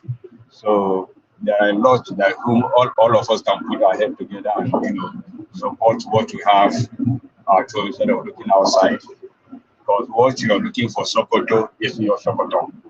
So let's put all our hands on deck and make it work. Let's forget tribalism, forget religion, forget any other thing. It's our own made product. So let's get it done, and the sky will be our stepping stone. Thank you. Thank you, sir. Thank you very much. God bless you. Okay, let me come to Mr. Ike. Please give us your final submission, sir. 4 minutes. All right. Thank you for the opportunity again. I want to go back a little bit into what I said before. You see, people like Adenuga, you know that Adenuga's Glow is not PLC. He's not selling. He didn't open his company to everybody to buy shares. He didn't. And he was actually forced. If you check from his banco, from Konoilo, you see that the guy closed it up and is running it. But have you ever seen that man on the television before? Never. Everything, if you want to run a corporate organization, you must employ professionals to do everything. There is something called public relation officer, PRO. There are some things they will come, they will say, okay, for talk and reach like this. It's intelligence. It's not, it's everywhere. It's everywhere. So that you don't use what would have helped bring loyalty to you. The thing will not drive away people because of. There are sometimes they even watch what president say. When president is going out to talk, there are so many intelligence that are shared with presidents. When they come, they'll first of all discuss it in-house, manage the one that can go to the public and the one that cannot go to the public. That's how big corporate organizations are run. If you go, that's one of the things that finished Trump. If Mr. Jonathan is here, whatever that Trump went through was the things he said with his mouth. They are the things he said with his mouth. This ABC will call for interview, he will go and sit. This person will call for interview. Journalists are professionals that can dig out something that you never intended to say when you go and sit down with them every time. I'm telling you, you can release press statements. Press statements, people sat down to draft it, dot all the T's, cross all the dot all the I's, cross all the T's, and then they release press statements. But when you sit down again and again and again, you could go beyond what you're supposed to say, and it could destroy your business. That's what I saw in this whole thing. He had a good case, but he went too much to the public. He didn't have any professional touch in all those media interviews. They can call you to say congratulations on what happened. If you see when he was discussing this thing on Arise, I watched that particular one. When they asked him, he said, I don't want to go back into what I went through the past 7 years. I thought the man wasn't going to go back into them, and then he immediately opened them and started saying them. You understand? He has to employ professionals. You know the things to put up in the public. You know the things to manage in-house, so that this business can grow. I like Airpeace. Unfortunately, they've not started flying. We've been praying here. Our friends here will be saying, "Oh, we can't wait for Airpeace to start flying Houston." We can't wait, but there are still some management of the things you put out in the public. Social media, like we say now, social media can destroy. Social media can build too. Anything you don't put up on your Facebook page, nobody will know. People have their secrets and they don't put it up. They don't put it up. They'll manage it to say this one cannot go, this one can go. Because people will start probing. If you give one answer, they'll ask you another one. Before you know what is happening, you'd have let out something that is not supposed to go to the public. So his war should be one to manage the costings. Why ticket is too expensive from Nigeria is because of taxes. Taxes are the things that are driving ticket fees in Nigeria. People go to Ghana and fly from Ghana to the US. It's the taxes that are causing all of these things. But these other airlines, they have advantage. They have advantage. They have multiple routes. They have multiple routes that they go to. So don't polarize the business. Don't drive people that would have supported you by the things you said. Thank you. All right. Thank you. Thank you, Mr. Ike. Thank you very much. God bless you, sir. Thank you. Okay. Let me move on now. I think everybody on the panel have given, except two that just coming in now. So Black Panther, thank you very much for joining us. But I'm only going to give you 5 minutes and Oga Chris 5 minutes so we can round up. Black Panther, I please never did talk my to last us. submission. Thank you, Mr. CBD. Okay. After Black Panther, I'll come to you for a final submission. Thank you. Thank Go ahead. you, Elvis. You can hear me clearly. Yes, sir. Go ahead. Thank you. I want to thank everybody that's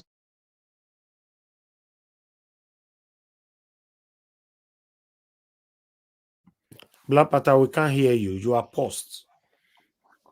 Oh, can you hear me now? Yeah, go ahead. This network is doing magic here. I want to thank everybody that has spoken, and I want to thank Mr. Was that Mr. Ike that was speaking? Yes.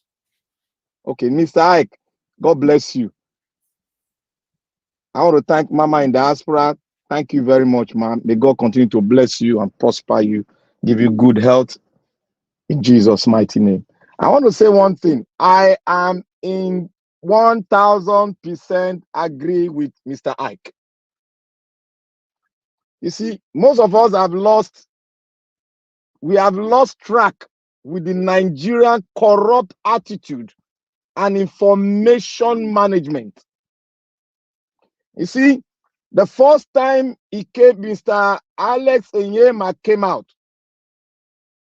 he spoke well, but there are some things you need to retrieve that you don't blow it all out for the public. It is left for your management team to manage it and try as much as possible to reduce what you bring out to the public, because there's what we call that there are some mafias in the aviation system who don't want Nigeria to fly those routes because of their monetary benefit, and their monetary benefit is running in the millions of pounds. That is why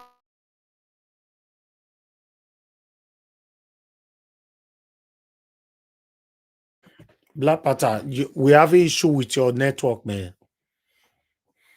Scattered all over the place.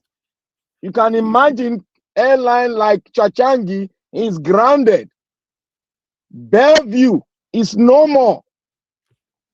There's one other one, Aero Contractor barely flies anymore. We are aviation, the strong aviation companies that have been brought down by this mafia thing that is happening in Nigeria. Nigeria is such a very delicate thing. Corruption is an institution.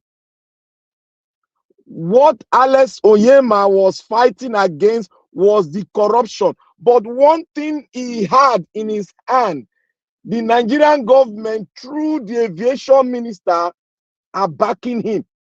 It might not be 100%, but I'm seeing a 65% backup by the government.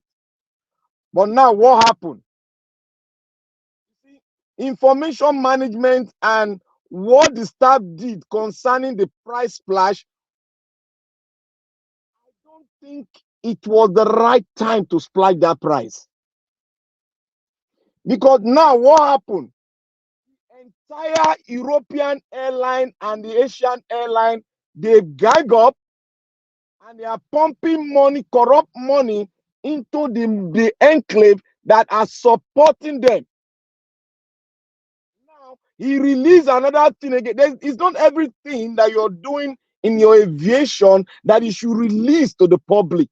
There are some things they call the ace that you keep on using it without not even telling the public. You have to balance yourself in that route, spread your tentacle and get more flight. Then you can start bringing things in which you can do commensurate with your pricing. That if you get this, the price go down. If you are a member of this, the price go down. You don't just splash like that, which we all know how the system work in America, in Europe, how they bring down prices. This is now the price mafias have come in now. They are coming down. We know what they are Black playing. Panther, can you hear me? Can you hear me? I can hear you now. Okay. I don't understand. You say you agree with Mr. Ike on his submission. You agree that Mr. Alan Onyema shouldn't have come out to speak to Nigerians. Is that No, what you agree? not coming out to speak to Nigeria. So He what do didn't you manage agree? his.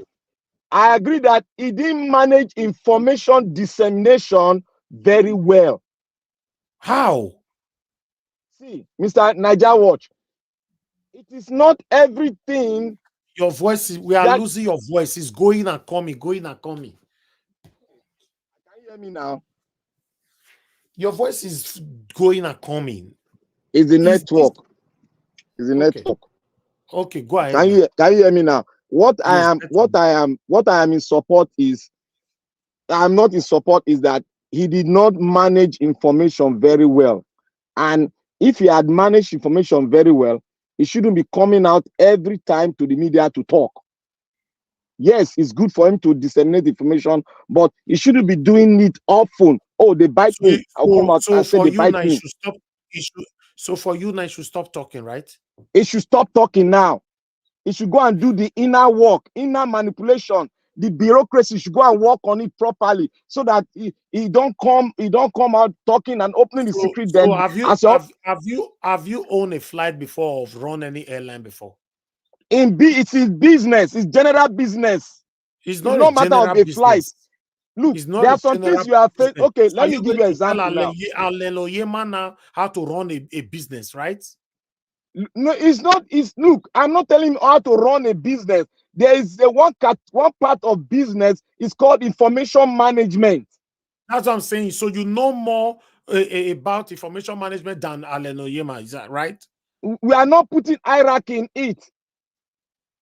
If you don't manage your information, the forces that are fighting you will come in full force, and they will organize themselves and come in full force with the government backing. Then they'll bring you down. All right. If it's brought down now, what will you say? What will we say? All of us, what are we going to say? And somebody is bringing a point of we buying shares, which is very good. But who are going to buy the shares? Who are the people that are going to buy the shares?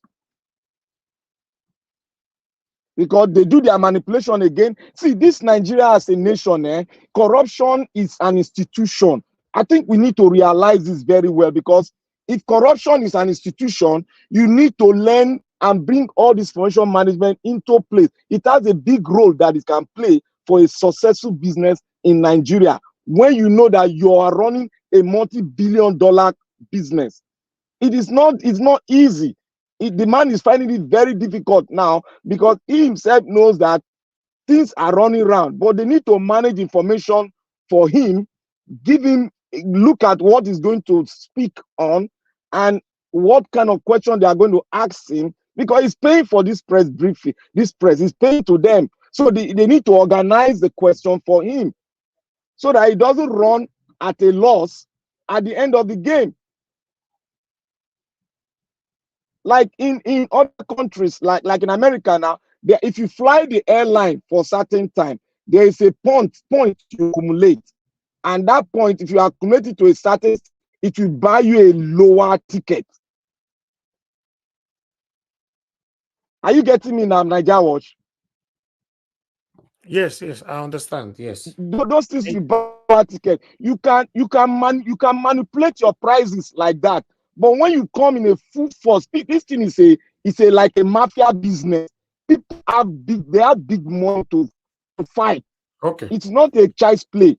So, but I To love me, what he's doing. to me, I love to what be he's honest, doing. to be honest, I don't think any of us here have the moral to pass advice to Onyema, because before he cried out, he must have passed through a lot, and they have been passing through a lot for years. So for me, for any of us to come now and advising him, you talk too much, you shouldn't have talked too much, should have kept it secret, you should have handled it this way, should have, like somebody that have been in airline business for decades. Even in government, in every government in the whole world, even in UK where you are, the government manage informations. Businesses, pharmaceutical, they manage their information. They don't come out to tell you every oppression they are facing, which is coming out from the government. They don't come out like that. They manage information. That's why they have information desk. They have all the protocols around them. They garnish it and dose it out at the right time. So he should but die. I'm not saying. I'm not saying. He should die with the secret and be buried before you know that you are was not passing getting through it a lot. right. You are not getting it. You are not getting So us what do right. you want him to manage now? You are talking about manage information. Did he review a presidential secret? See, Mr. Niger, watch. See, you cannot do without information management when you are running a multi-billion-dollar business. You can't do without it. Whether you go left, whether I'm telling you advice, he knows what I'm speaking about now. He cannot do without it. All right, let me hear from somebody else. Thank you, Black Panther. Maybe somebody else might make us understand much better. Let me come to Oga CBD. Give us your final submission 4 minutes before I come to Mr. Chris. Oga CBD is not with us anymore, right? Oh, he left. Okay, good. I didn't even check. Mr. Chris, please talk to us, sir. Good evening to you. 5 minutes. We are rounding up. Okay. And thank you very much. And good evening, Mr. Nanjawach. And all protocols duly observed because of the time. And thank you yesterday for the panelists that you brought, especially Chief Iholon. Well, I think the issue of Airline Onyema, it's nothing we should make any fuss about. And also, I do not believe that it is because of what he said or what he didn't say. Even if he likes, he should keep quiet from today till tomorrow, even if he talks like a parrot. What are we actually expecting? Do you expect those other airlines, they should just fold their hands and be looking at you? It's a capitalist system. The other airlines, they reacted the way normal businessmen should react. So it is now left for you to come up with countermeasures against whatever they have done. And there are so many things that can be done to counteract whatever they have done. It's price war. It's simple as ABCD. So even if he had kept quiet, you expect British Airways and the other airlines, they'll just be looking without reacting appropriately. It is business. It's not everything will be crying like crybabies. Every time conspiratory theories left, right, and center. So he should also come up, or the government or whoever it is, they should come up and also support him. That's why these Western nations, they have funds for ensuring that businesses that employ their indigents, businesses that keep their economies afloat, they have funds for supporting these businesses. And if we have such funds also, if they've not stolen everything, it's opportunity to give Airline Onyema some funds that he will be paying back in like 20, 30 years with almost 0% interest. There's this, what is they call again? The SS crude account that Amechi and Oshomole forced Jonathan to spend then. These are part of the things you can do with such funds. You know, even in Europe, within Europe, can't you see the way airlines regulate their affairs? You can, the same routes that Lufthansa will be flying for like 250 euro. You see Ryanair will be flying that same route for as low as 40 euro. There are times there's like Ryanair, they fly from Dublin to the UK At times, £1, I mean £1. Whereas that same route, Virgin Atlantic will be flying £120. At times, as low as £1, one. They do that. It's all business. So this one people are just saying Onyema crashed, they crashed the price to frustrate Onyema. So you expected them to fold their hands and be looking. We have to react appropriately. It's a global war. It's a global economic market. Everybody should wake up to the responsibility. These are not just businesses for little boys, you know. So it has nothing to do with whatever he has said. Even if he has not said, they will still discover his strategies. The question now we should be asking ourselves, now that Onyema is in this quagmire, so what is he going to do? How is he going to free himself from this? Is he going to get necessary support from his own country? Or is he going to get necessary support from stakeholders? Let's not forget, when MTN started in Nigeria, SIM card. I bought my first SIM card for like 17,000 naira. And then people were, when the government, they were telling MTN to make their call per second billing. MTN said it will take 5 years. Then if you make one call for 1 minute, even if the connection, if you lose your connection, you lose your money. Then it was like 45 naira per minute. But it was when Glow came. Immediately Glow came, Glow started per second billing. And then thing that told us that it would take them 5 years, all of a sudden they started doing per second billing. Glow came and that same SIM card, they were 17,000. First it came to 13,000 naira. Then later it came to No, Baba Chris, it was 24,000. My in-law bought it 24,000 no, I MTU. said I actually bought my own 17,000. I remember then, and that 17,000. Then that was over 100. It was like 150, I be $170 to buy a SIM card. No matter what they told MTN, then they said it's not doable. It will take them 5 years. And how did they even do that? Is it not still our people that gave them that a sexy freedom to come and be oppressing their own people? So that's the way business is. So it was when Glow came into the fray of that global communication. Immediately per second billing started.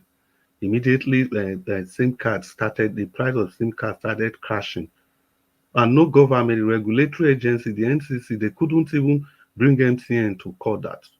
You people said you cannot do this thing. It will take you 5 years. How come Glow came? You are not doing it immediately. Nobody. No consumer protection, nothing. They just allow those people to go. To the extent MTN was so rich that they have to relocate their national headquarters to Nigeria. Their worldwide headquarters, they have to relocate it to Nigeria. They were so rich then. So these are the way business is. And we should learn to compete. Not just complain. There are a lot of things Mr. Onyema can do at this time. They are economic experts. There are people in the aviation industry that knows how this thing work. They should bring incentive. They should ensure from the side of the government can start that no matter what happens. Now, everybody, every government official must fly air peace. That's number one. Another incentive government can also institute. There's a tax that every foreign airline pay to Nigeria. So they can waive that tax away for Airline Onyema so that it can be able to compete. For example, if that tax is supposed to be $1 million a year, they can waive it for Airline Onyema so that with that tax, it can also force its own price down. There are many ways, give and take, to do all these things. It's business, it's capitalist, it's dog eat dog, it is jungle. Nobody waits for you. It's how businesses are done everywhere. Even we that are talking, just imagine you are doing your personal business, you are selling shoes somewhere, and somebody came from nowhere and the person started the shoe you have been selling 5,000, the person now selling it 1,000. Are you not going to react? You will react. Must we keep blaming people every time? So that's just my humble submission. Should leave this thing for the experts so that they can handle whatever they can, however he can do it. It shouldn't just be. We have so many brains in Nigeria that he can consult. We have so many brains in Nigeria that he can consult. We have them everywhere. the banking sector, in the communication sector, even in the legal sector. There are legal frameworks that he can draw from, and from that he can keep his business rolling afresh. This British people or the Western or even the Japan, do you think they are crazy or they are stupid? That is why if you see airline, no airline runs on its own. I'm sure Yema does not belong to any of these alliances. There is Star Alliance, for example, where you have Egypt Air, another group of airline. Then there's another one again, Fly Blue. You have KLM, you have Air France, you know. Then there's another route again where you have Lufthansa and SAS, Scandinavian Airline. So there are a group of airlines, maybe 15, 17. They form a union so that they can regulate their prices within themselves because these people, they monopolize the routes. So Airline Onyema, a good place to start. Maybe he can look at how he can find himself in one of these groups. That is how they run the airlines. That is exactly what they do. That is how they are able to bring their prices down. And there's this membership thing Black Panther was talking about. You know, for example, Lufthansa, you register and you become a member. I think it's the Star Alliance. For every time you fly, you get flying miles, and you accumulate these miles, and it helps to bring down your price. In Lufthansa, it is called Miles and More. I remember that because that's the one I use every time. So miles and more, you accumulate miles, and so because of that, you are forced to use the airline every time. Because if you go and use another airline, you will lose miles. So because of that accumulation of miles and more, you will always be coming back to Lufthansa every time. Because you want to build up your flying miles, not just reduction of price. There's a place your miles will get to if you are transiting, you have access to business lounge and stuff like that. And if you go to duty free shops, you are able to shop with your miles and more wherever you can shop. Whatever you are buying, you can get offers and so many things. So because of that, you are attracted to that airline. So that could just be one aspect that Alan Onyema should look at. But all in all, I think this should be given to the experts to handle. No matter what we say here, it's just speculation and something to chew about. Chanajarosh, thank you and good evening. Thank you, Oga Chris. Thank you, sir. Let's hear from ECBD. If you are there, that's please 4 minutes. Yes, thank you so much. I don't know if you can hear me. Thank you. Yes, go ahead. Yes, I think my brother Chris said a lot of very important things. Then at the same time, you see, most of the things we're trying to just come up with the best possible scenarios from our own perspective or our own opinions. But I'm sure these people are, there's no way we know the terrain more than the people who are operating in it. And I'm sure they are trying to come up with everything possible for them to remain in the market. But we're also not going to be oblivious or act like we don't know that they prefer to be in charge of our own economy, these external forces. Because if that's the case, if we say that that does not exist, then Africa should be flying very high right now. But all over the continent, you can find the footprints of all these foreign organizations or whatever that actually feel like they are the ones that should produce and give to you, that you don't have the right to stand up for yourself and produce your own thing. And we cannot be apologists for all these kind of things, because every country in the world that have been able to come out of this dependency on foreign goods and services, all these people, they had to do it in a bullish way, the same way that Onyema is doing it. If you're talking about China, Russia, all these people, they had to patronize their own products. They had to put their product first. So sometimes we might think that you just go and okay, which league will someone like Epi's join now that will want him to be in the market? Is he going to join any league that has British Airways or Virgin Atlantic or you know, all these people together in the same league, and those are the people that want him out? I need to understand how much Nigerians travel abroad. Nigerians are the most traveled people in Africa and one of the most traveled people in the world. So you need to understand that it's a very big market for them. They will do anything to make sure that no, you know, competition comes from the local airspace or local market, and that's why it's not a coincidence that in Africa, in the entire Africa, you just have a handful of functioning African-owned air carriers. They are very few. So there's something going on, and the man is trying to come out of it, and it's calling the attention. Everybody rise up and claim your own. It's a conscious thing. We need to start thinking consciously whether we want to continue being slave-minded or if we want to build our own thing. That's just how I see it, because we cannot keep on, you know, trying to make excuses for these people. Yes, there is a way to play the game, but if they don't want you in the game at all, what are you supposed to do? What are you supposed to do? So you have to be able to stand up, you know, for yourself. And I believe that the man is taking the right approach. To be honest with you, there's nothing he's saying that I've seen wrong so far. He's not disrespecting anybody, any person in authority. He's even commending them, how they're supporting him. He's only talking about the implementation of some certain things on the ground level, but which some of those guys on, you know, that are the helm are not aware of. He even talked about the fan director that even said, no, they shouldn't treat them this way, but still her own staffs. There's somebody that he said that they called that said, you know, the CEO or the director of so is on this flight, and the person said that, and so what? So you need to understand that kind of a mentality. So will he now start going to look for all the, I don't know how many thousand employees of FAN and all those people and start saying, okay, this is your own share? You know, it doesn't make sense.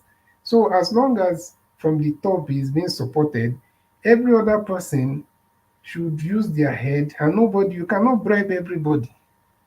So you can't bribe. This is just slave mentality, and this is just something that we are doing against our own selves, and we need to stop that. The man have tried his best, and he understands the field, and I think I'll just leave it at that. Thank you. Okay, thank you very much, Mr. ECBD. I appreciate every one of you, my wonderful people. Yes, we've come to the end of this broadcast. It's been a long day for me because I've been in the Mr. meeting. Mr. Najawash, I wanted to ask you a question. Go ahead. Okay, thank you. And you said that no, we are not qualified of giving advice or whatever to Alex Onyema. I want to ask, is it because young people cannot give advice to old people, or those who outside of business cannot see what is wrong and give advice to those inside the business? Is that why you said that? I didn't say that. I didn't say we are not qualified. We are not in the best position to give a business advice for Onyema, most especially this airline business. That's why I was asking. Has anyone on this platform run an airline before? You know what is passing through, so he's crying out. Let him cry. My brother, see, it's not all about airline. Business is business, like Black Panther said. There is business administration. The person that is doing business administration is not doing it tailored only to airline. There is a way you manage your brand. There is a way you do it and you get good results. That's all I'm saying. Okay. All right.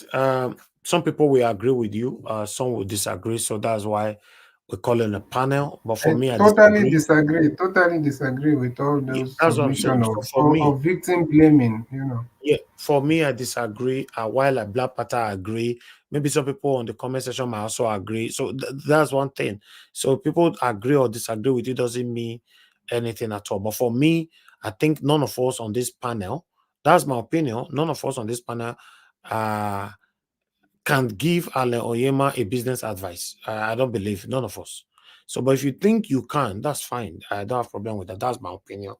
You know, someone who cried out, know why he cried out. He's been on the business for decades, and he cried out, and he's still crying out, and he's still going to cry more. And you people already say you should make it, as moderator, I talk and make it enter house, make it not cry anymore, make it go die in silence. So I disagree with that. But that's fine. You might be right. I'm disagreeing doesn't mean I'm right, but I disagree. You know, I believe I have the right to. So that's just it. You know, I believe that whatever anybody's passing through, just cry out, speak out. Look at Wigwe that died the other day. So if he was passing through in terms of business and all that, passing through any tough time and he refused to speak, he would have been gone now. Nobody will know about it and probably forever. So why not? Why is he not a human being? Please let him speak. Let him speak. He's facing pressure in his own country. He's facing pressure internationally. And you people say he should stay silent. He should be professional. It's just like people tell me sometimes on this platform, you're a journalist, please be professional. Just don't come, don't respond, don't do this. Am I not a human being? People should be throwing stone on my head. I'll just be quiet. No, don't talk, don't talk. Life shouldn't be like that. That's why Mr. you see I Elvis, will always respect someone like Rufai. You can't throw stone at Rufai once, may not reply you. Rufai will not even wait, make it reach 2 before he give you back. You know, because human being, we treat you like shit if you don't speak. Go ahead, Mr. George, Yes, sir. thank you. And I also think that you see this thing, we might choose, people choose who to use as examples. You know, I think in that in Nigeria, it seems like a lot of us are already used to this thing of people sitting like god figures on issues and not being able to, to speak for their business and be mobile enough. Because the man is CEO. He's not put himself as founder and he go and sleep somewhere and he has a CEO. He's a CEO. He's an active person in the company. His company, he has not gotten to the level where we just go and relax and he has employed the CEO to represent. He is the CEO. The only person he has COO and him is the CEO. So he has to speak for his business. He's employed there, despite being the founder also. And if you look at which company or who is richer than someone like Elon Musk? The man is by himself advertising his product every day on Twitter, having Twitter space, going to different interviews. So if someone like what's the name, Alan Onyema start appearing on YouTube channels, you people will say this man is a complete fool or what? Because the man, Elon Musk goes to YouTube channels and speak. The same thing with Mark Zuckerberg. The same thing with Jack Ma. These are people. So which examples exactly are we actually citing? So it depends on what you want to see. Elon Musk is the richest man in the world, and he's still appearing on YouTube channels. So so we should not look at Alan Onyema as someone who has gotten to the level whereby he cannot come out and speak for his business. He should just go and lie down somewhere. If other people wants to do that and just sit somewhere as some figurehead, and while they employ, they can do it. But him, he believes his business is still at the stage where he has to, for his business to have that ground or that strong foundation. And that's why he's the CEO. That's why he did not employ a CEO. Thank you. Thank you, Mr. CBD. Thank you, sir. Thank you. Please, we should allow Alayema to speak. You know, he's facing a lot. We don't want to make the enemy go sleep, he don't wake up. Let him pour some out. You know, let him speak. You know, that's it. Mr. Jonathan, we called you earlier. I don't know if you're still there. If you want to give your final submission. Okay, Mr. Jonathan is not available right now. Thank you very much, my people, everybody that came in. Almost 4 hours. That was not my plan. I wanted to just do 2 hours. If I can be doing 2 hours Saturday or Sunday, that would be nice, but I have not achieved it. But I believe one day we'll achieve it. Thank you very much, my people. I apologize for coming late today. So it's going to happen tomorrow and Wednesday again. But if I can round up what I'm doing, everything might end up just tomorrow. Then Wednesday will be a normal flow. But Monday and Tuesday is certainly going to be okay. But Wednesday, I have another appointment as well. So just understand with us. We might come out after 6, like we came out today. But I know whenever I come out, my people is right here with us so that we can continue to talk about the things that's affecting every one of us. Thank you very much, my people. I appreciate every one of you that came to the panel. Mr. Jonathan Kinsley, thank you very much. Mr. Odua, thank you very much. Oga Chris, thank you. Mr. Ike, F. Emmanuel, Oga CBD, Black Panther, thanks for coming in as well. And many others that came in that already left. Those of you that call into the show today, I appreciate you all. Thank you very much for calling in, and thanks for your consistency for all you guys are doing. Thank you very much for those of you that supported the channel today. Madam Naomi Bella, thank you very much. Oh, it's only you. Thank you very much. Madam Naomi Bella, thank you for doing it 3 times. God bless you. Thank you for those of you on the comment section. Mother of all Mommy Diaspora, thank you very much, Mommy. Thanks for all you do. Thank you, Madam Irene's Finest. I appreciate you. Thank you very much. Black Panther, I can see right down in the comment section. Mr. Johnson, Emmanuel, thank you very much. Patience is demo dear. Thank you very much. I appreciate you. I appreciate you all right there, man. Wonderful people. Thank you. Now God bless you now. We've come to the end of the broadcast right now. I got Chris. I can see you on the comment section as well. Now we've come to the end of the broadcast. I'll see you guys again tomorrow by God's grace. After 6 o'clock. You know, it might be exact 6, but depend how long it takes me to round up. But nevertheless, we are here every day. Let's continue to talk about the things that's affecting us. You know, until we have a better Nigeria, we are going to continue to talk. Call out our government to do the right thing. You can't continue like this. The suffering is too much. It's piling up, and it's unbearable. Thank you very much, my people. Now God bless you. Now help us to press on the like button. Help us to share. I'll see you guys again tomorrow. Fingers crossed. Take care, and bye for now. No more bad government in Nigeria. Nigeria what? The only media that have been consistent speaking against the bad government and for the purpose for reformers. Nigeria what? Yo!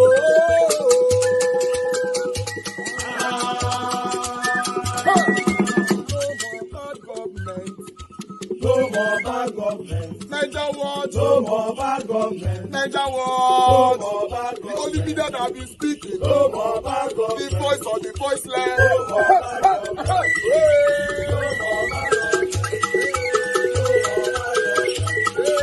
No more bad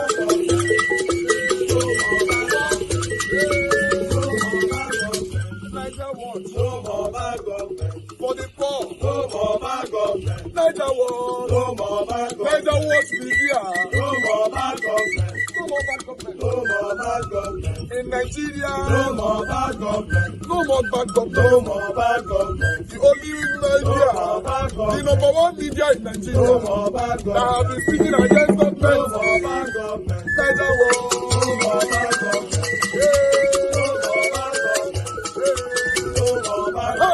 Nigeria what you?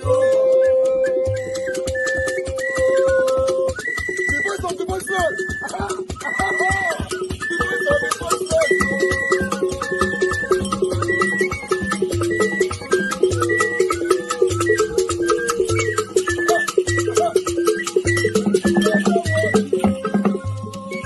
Voice for the voiceless. Voice for the voiceless. Nigeria what media. Voice for the voiceless. Nigeria watch media. Voice for the voiceless. The only media that have been speaking against bad government. Being consistency since 1944. Voice for the voiceless. Voice for the voiceless. Umuwame. Voice for the voiceless. Umuwame. Voice for the voiceless. Voice for the voiceless. Voice for the voiceless. Voice for the voiceless. Voice for the voiceless. Voice for the voiceless. Nigeria watch you. We have been seeing all you guys have been doing, and we recommend to everyone in Nigeria